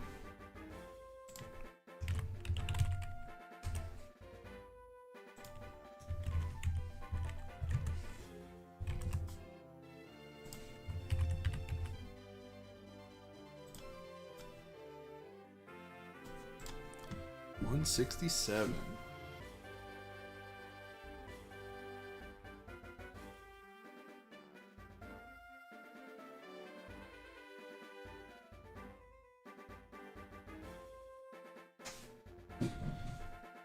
All right.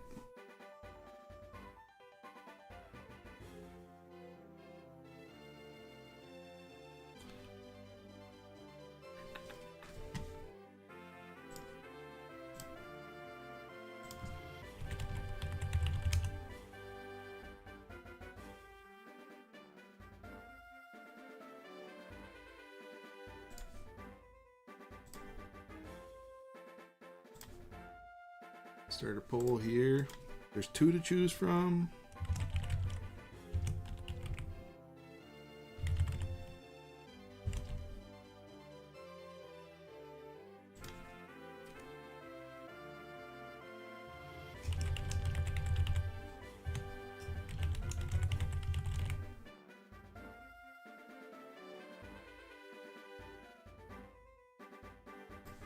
All right, so your first option Neogenesis. Spinnerack. Neo Revelation, I believe.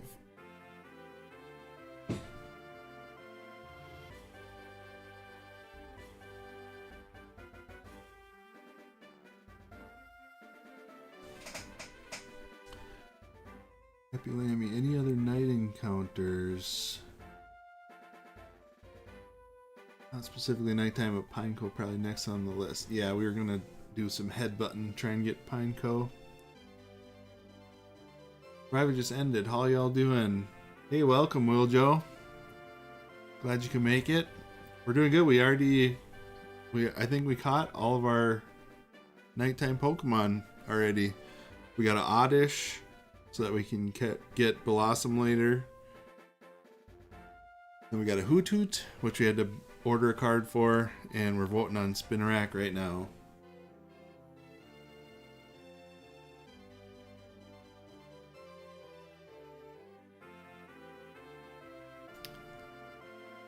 And it's 50-50 with 8 votes in. Hopefully somebody else votes. Oh, there we go. 9 votes. Should I call it? I'll call it. Oh, 10 votes.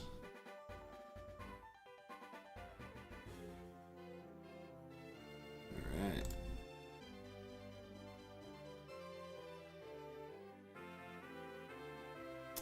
Need Ken Sugimori art somewhere in the binder. Vote Neogenesis. Well, your wish came true. My wish too. We finally have a Ken Sugimori now that people voted for. Let's get a sleeve for it. Right sleeve.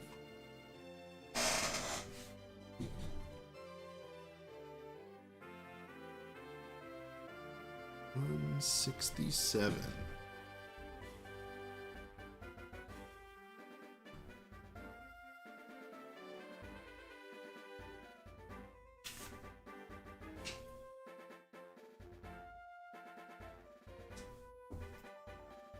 Nice.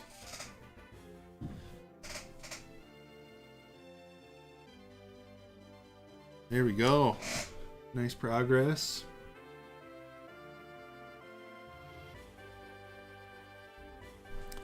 Do we need a can card in the binder? They're also blasphemous.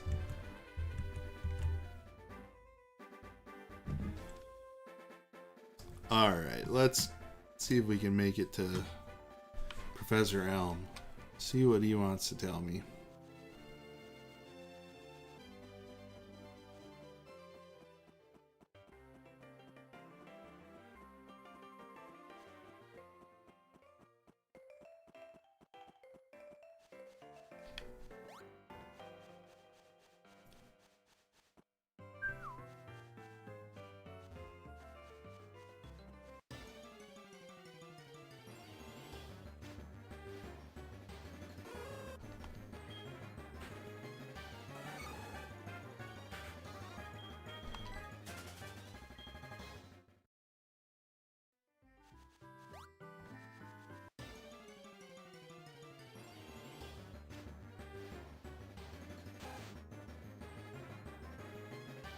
The main reason people dislike them is they're all just stock art, but I feel Spin Rack had a really good background to go along with. Gotcha.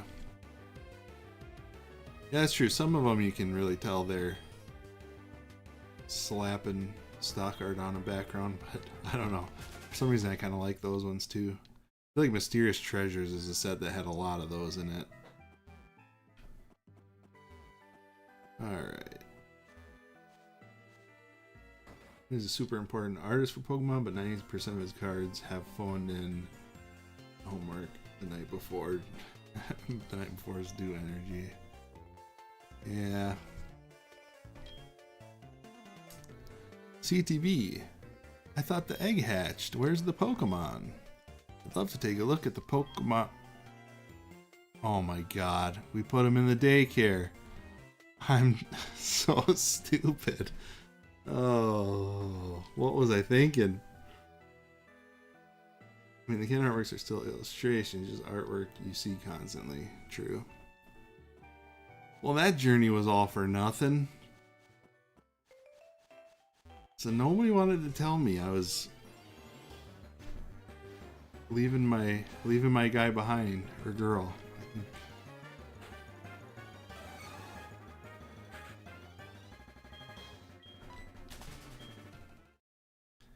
Oh, that's probably what Anthony was calling me about, trying to warn me. I'll learn my lesson one of these days. Got 2 Pokemon of it, true. All you get is an Everstone. Okay. I mean, does it hold up any other Professor Elm progress, or is that as much as he's got to say?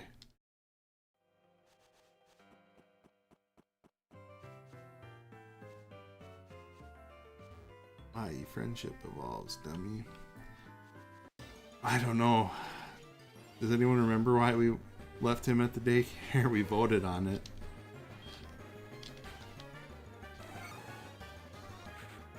Who did we leave at the daycare again? No. He was Slugma? All he's got to say, really? Okay. I won't consider it too much of a loss then. Wait, we have CTB Junior.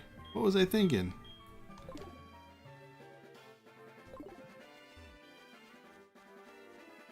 Man.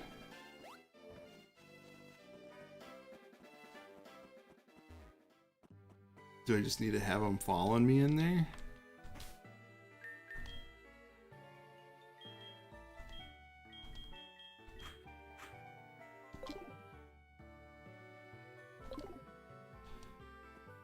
You have it follow you? Okay. Well. At least you guys get to see some nice moments of me looking like an idiot that I probably won't put in the highlight video. I'll give you a present for that. Please take it. Obtain the Everstone. Okay. Well, we got it. That's an Everstone. A Pokemon changes its shape as it evolves. If it's holding an Everstone, you can prevent it from evolving. Okay.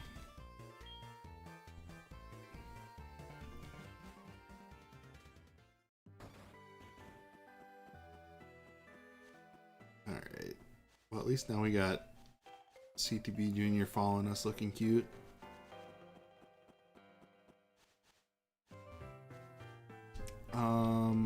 Let's see.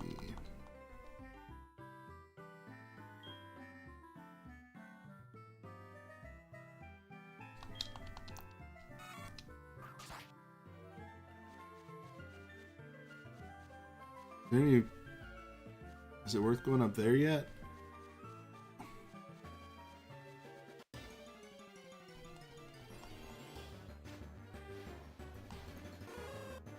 Hoot. Is he not gonna let me run? Oh man.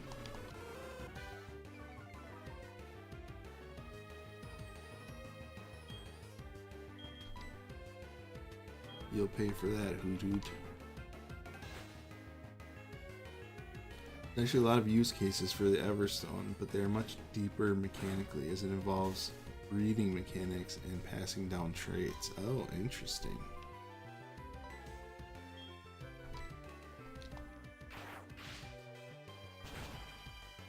Not useful for what we're trying to do. Yeah, the only use I can think is if we have a Pokemon that evolves into a future generation Pokemon. Ooh, we went to level 2. I could prevent it from evolving into a Pokemon we're not supposed to get yet, but... By the way, if Togepi faints you... Oh, I was gonna swap them out. It's another one of these.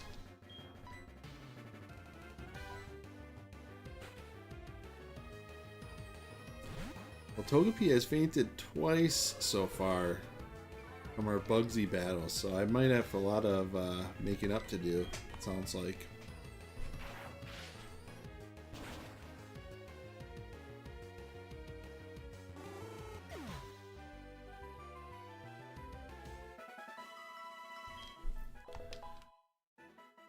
Alright, level 3 now. Getting tougher.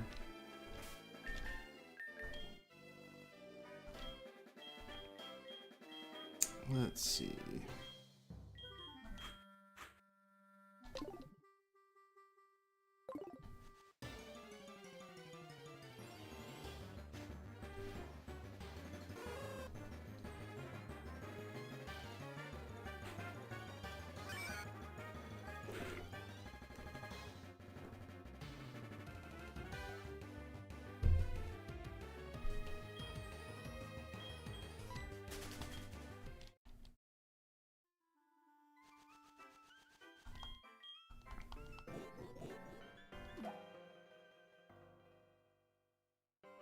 Your child resents you, it seems.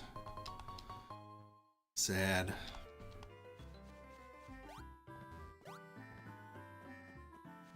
Yeah, we definitely got off to a rocky start with CTB Jr. for sure. Where was I going now? Wait.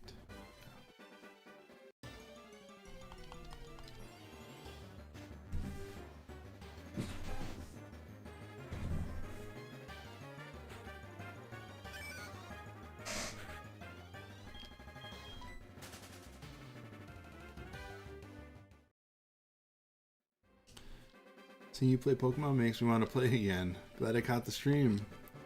Yeah, I'm playing so you don't have to. Not that you shouldn't play.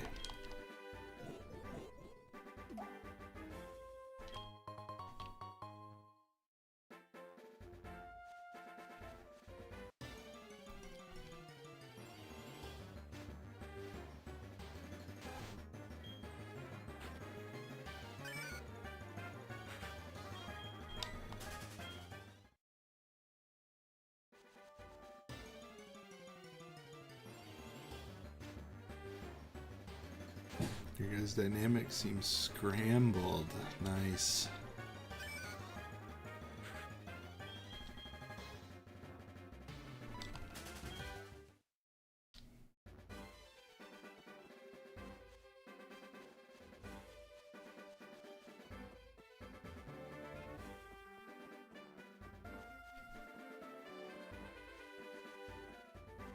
Or cracked.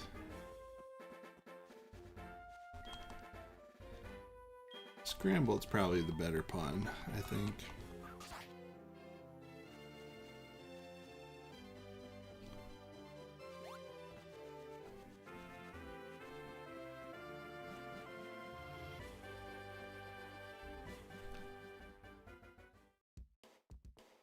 All right. Oh, I wonder where should we be searching for Pineco?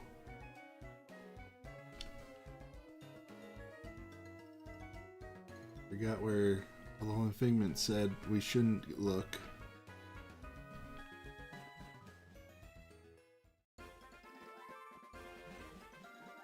I like to look on the sunny side. Man.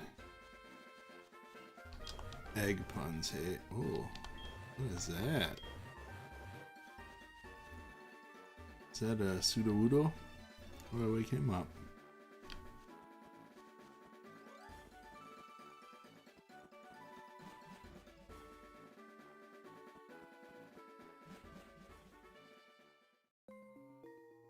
Oh, yeah, where am I going? I think I got lost.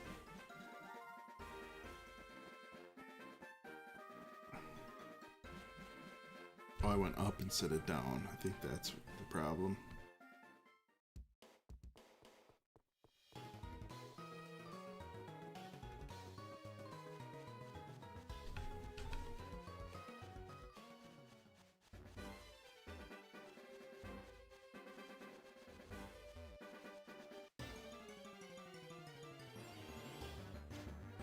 Daycare route. No, not excellent at remembering headbutt encounters. I think it was almost everywhere. Route 34 to 39. What route am I at right now?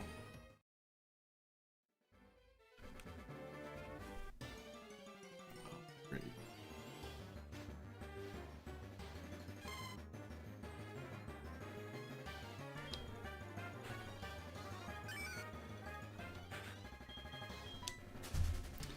Helix Forest, Azalea Town. Okay. So at least we're going the right direction.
What did y'all yap about the first half of the stream?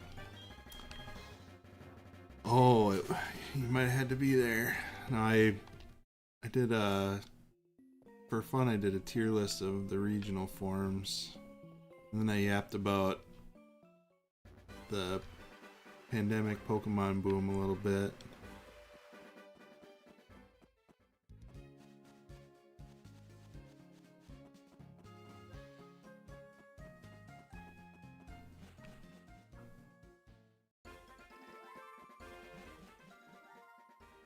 Weapons of sap destruction. Man, you guys are punny. Okay, so this is where we're potentially supposed to find a Pineco.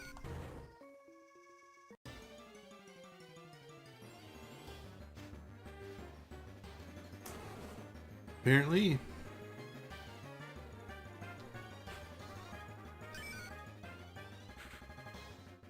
Alright. Am I gonna do too much damage with this? Hope not.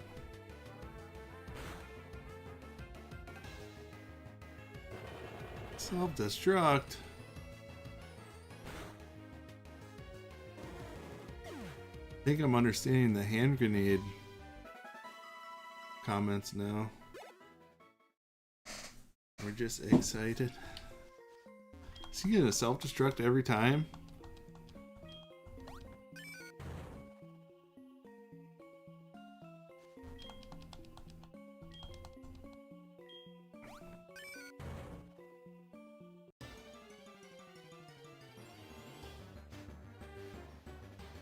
Yes. Does that mean I have to try and catch him right away?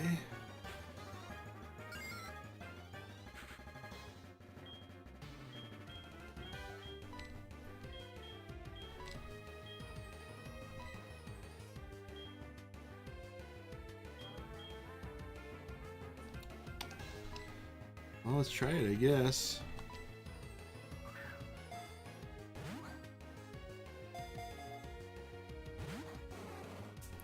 Why didn't I get the respect for my nicknames I deserve? Oh, use tackle.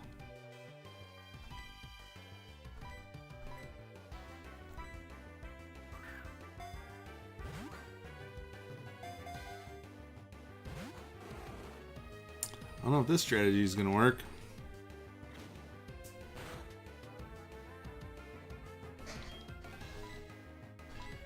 Wow. Does he just use self-destruct if I damage him?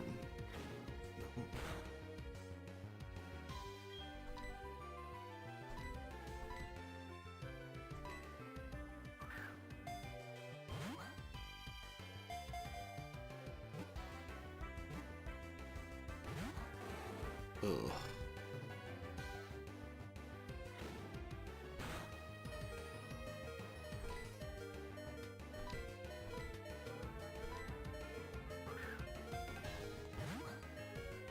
Come on, come on, come on. All right.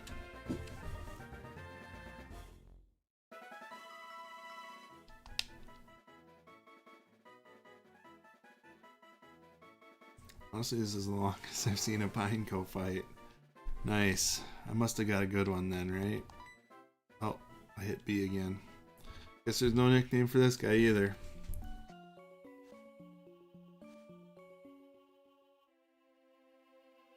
Alright. Save it.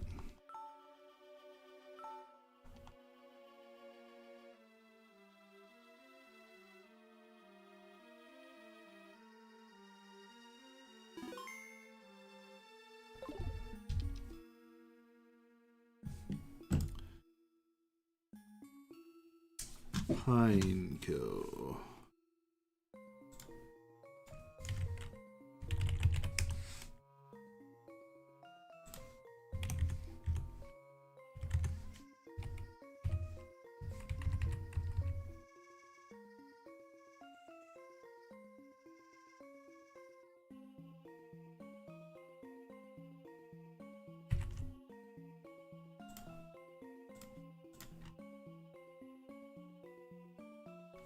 The Number 204.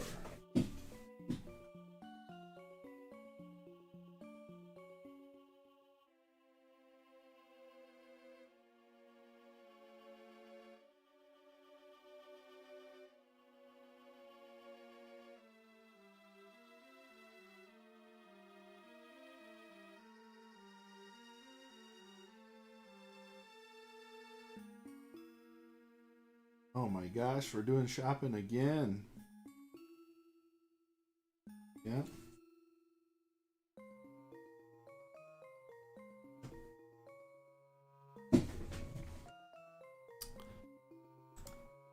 Nice.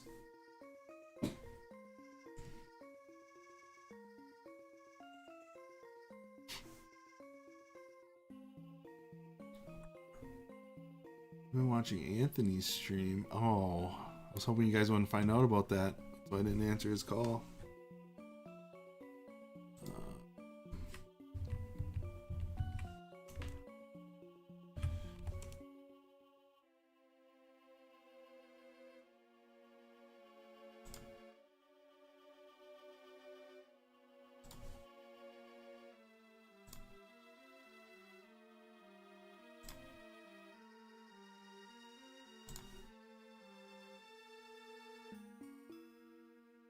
Man, we're gonna have to do so much grinding for evolutions. Yeah, I think we talked about it a little bit last time. I think I'm probably gonna do some off-stream leveling, just so you guys don't have to sit through all that.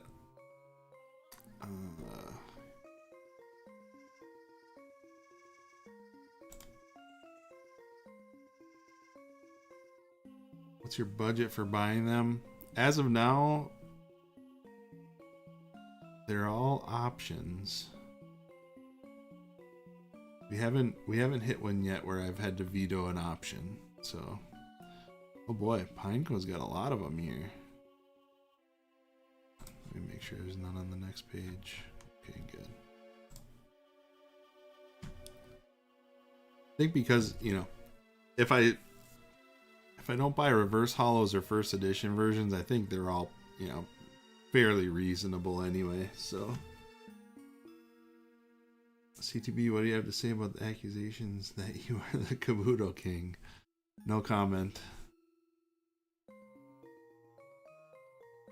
Although, the more that story lives on, the more I should probably start denying that I'm the Kabuto King.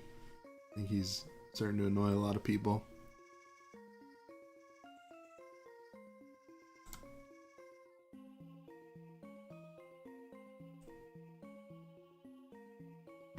Alright.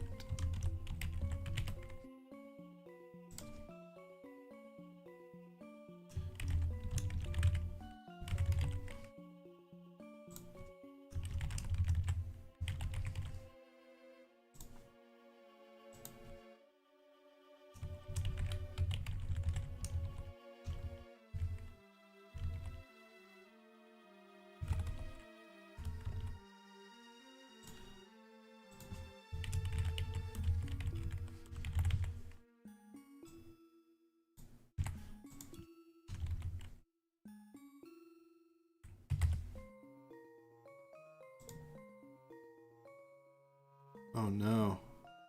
I'm only allowed to put 4 options apparently. Alright, I'm going to... Oh. You guys curious who's calling me?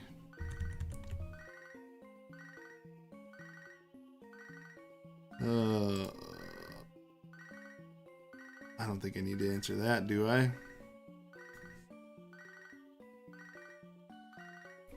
Anyway, alright, so I only have 4. I can only do a poll of 4, so I'm gonna veto one of the Undaunted and one of the Skyridge. Jeez. I kind of like both of the Skyridge ones.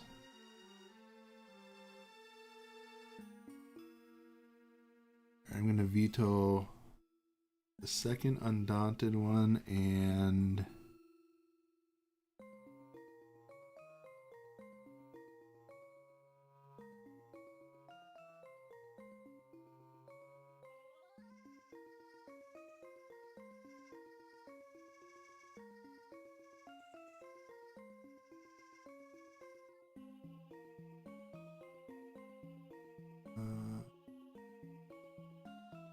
I see. So you guys are saying I should just do Undaunted as an option and Skyridge as an option, and then if one of those win, we do a vote on the underlying one. That makes sense. Okay, I'll do that. Undaunted. So if you want either of the Undaunteds, vote for that. If you want either of the Skyridge, vote for Skyridge.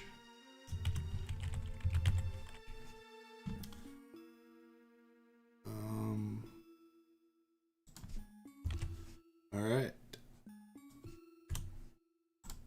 There it is. Have at it.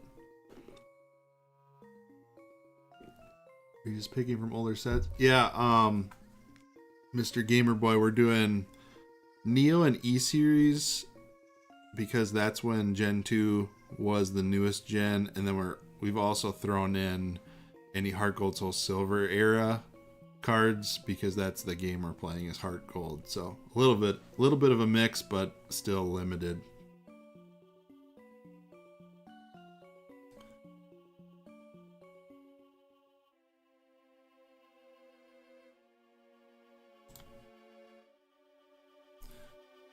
Right, there's a battle in Skyridge and Undaunted going on.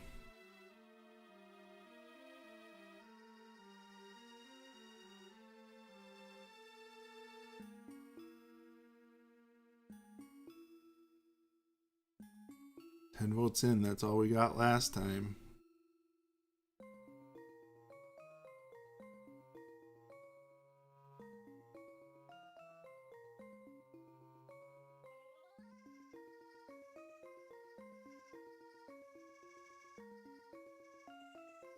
Unseen Forces count. It's 151 for Gen 2 during Gen 3. I'll just say no, it doesn't count. Though I like that summary there. Alright, end in poll. 11 votes in, Undaunted. So new poll. Which Undaunted card?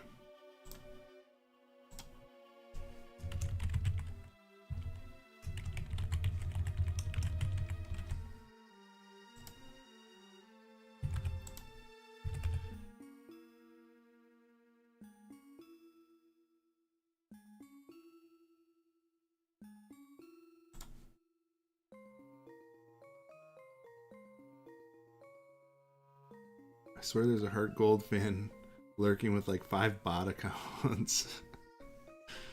Yeah, it is. I'm trying to remember. I think it seems like Heartgold era is winning when we're shopping, but there's been a few times where I've had a Heartgold era card in the live vote of cards I have, and they don't always win there, so it might just be people being budget conscious for me. But I might have to, I'll keep reiterating that I wouldn't put a card up for vote if I wasn't willing to buy it. So in the future, people should just vote for the one they like the most.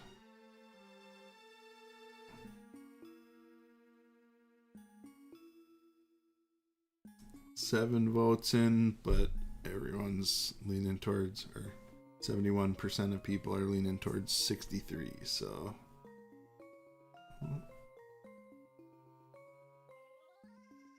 flipping back a little bit. All right, I think I'll end it there.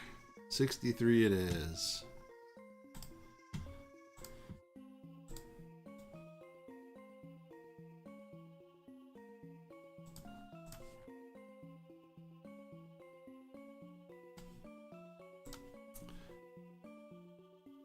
Cool.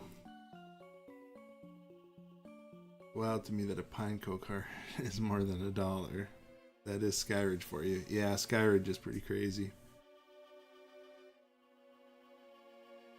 Hypothetically, can we vote for only the top part of Lugia Legend? We'll see. We'll see what we have available to vote on once we get there, I guess.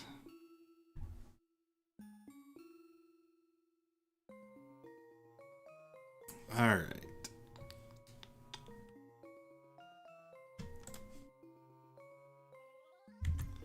Back to business here.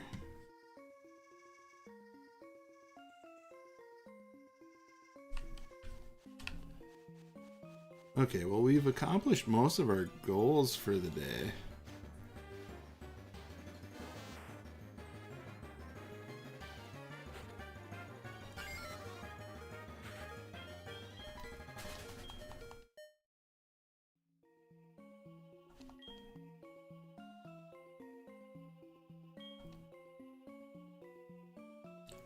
You head to Goldenrod and wrap up. Where's Goldenrod? Am I going the right direction?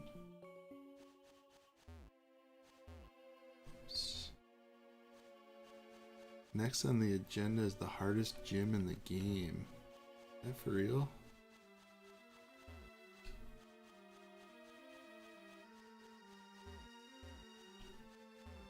North of the daycare.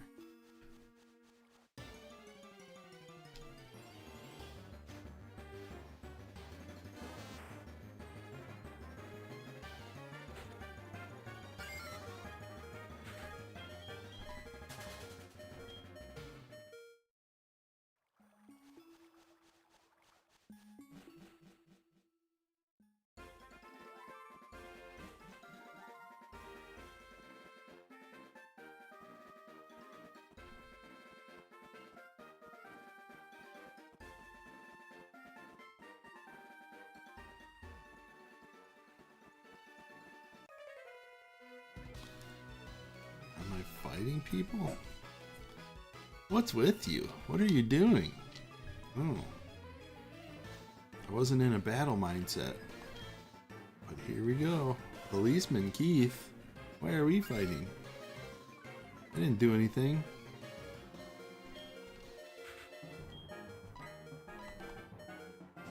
Uh-oh. Oh, man.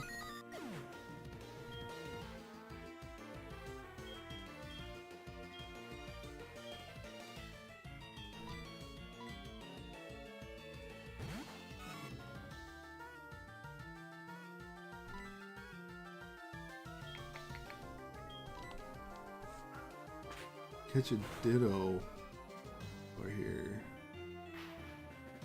Be able to breed it to get both Umbreon and Espion. Oh man, I might have to take a crash course on breeding. I have no idea what ditto's got to do with that. Gotta go everyone, have a good night. Thanks Galaga guy.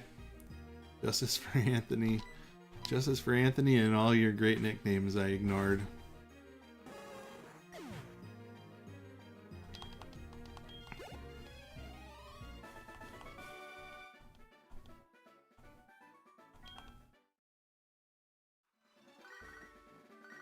Mom's calling. I can't not answer my mom's phone call. Ditto is just the ultimate daycare Pokemon. Interesting. Oh, hi CTV. How are you? I found a useful item while shopping, so I bought it with your money. Sorry. Okay. Is that all she ever calls me about? Ditto can breed with everything. Got it.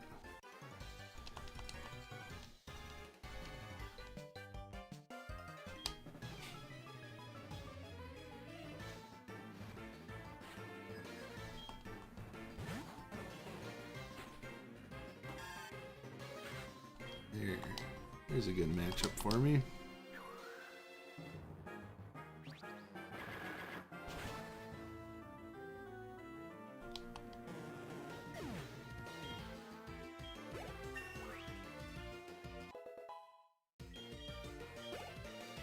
All right.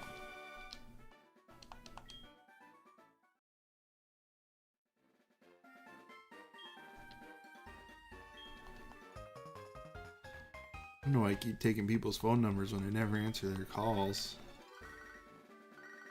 Mom again? Spending my money again.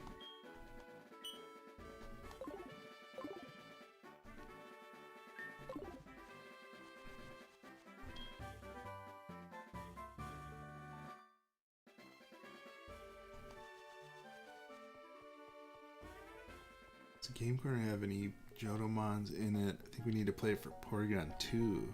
Oh, interesting. Is that in this place?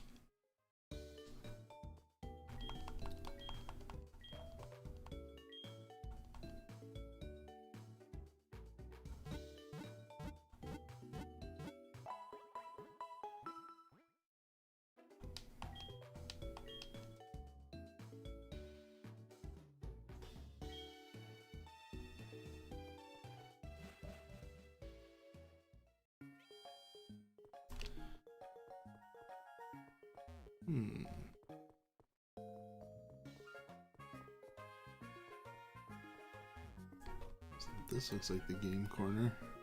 Yep.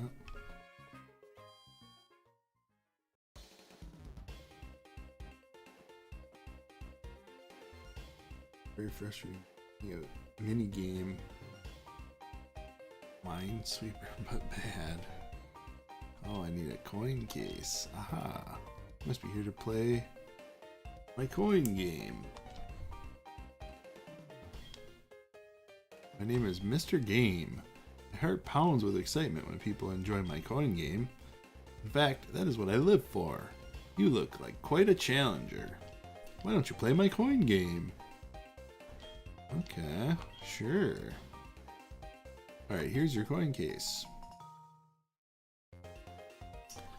Let's go gambling.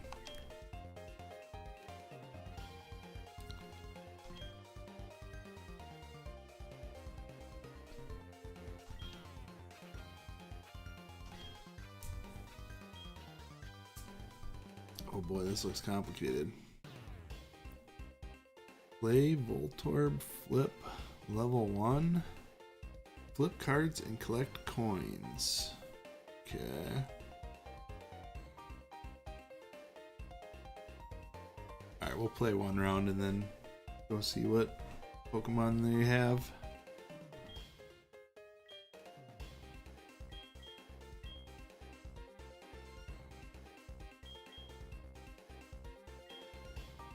I'm guessing this, well,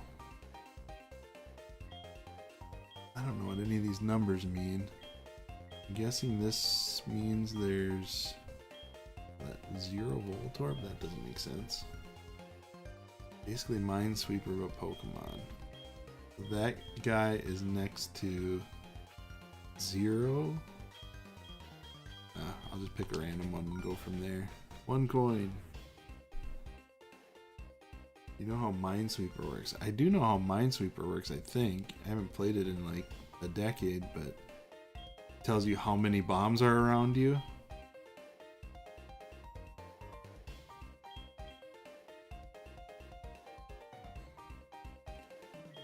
I don't know what any of this means. So does this... Where's basically... are in the row? Does that mean this row has 0 Voltorbs because he has a 0?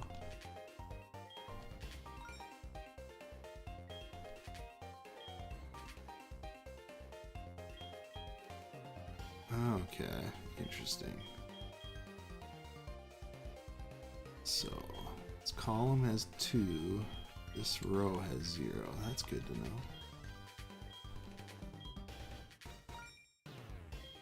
know. Nice.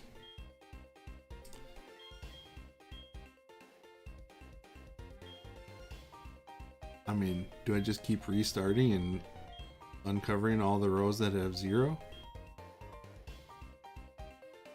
3, this one only has 1.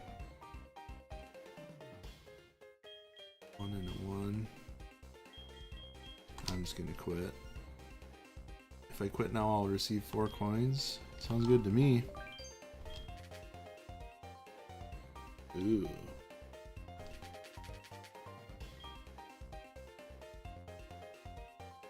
The number above tells you how many points are in there. Okay. I think that all makes sense. Alright, let's talk to this guy. Welcome. We exchange your coins for fabulous prizes. Abra Ekans Dratini.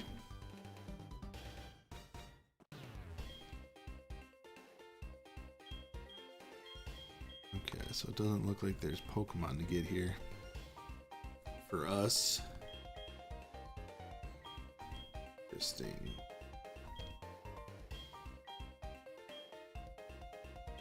I feel like people have talked about Silk Scarf before, but I don't remember what it does. Alright, well, looks like that game's not going to be much for this playthrough.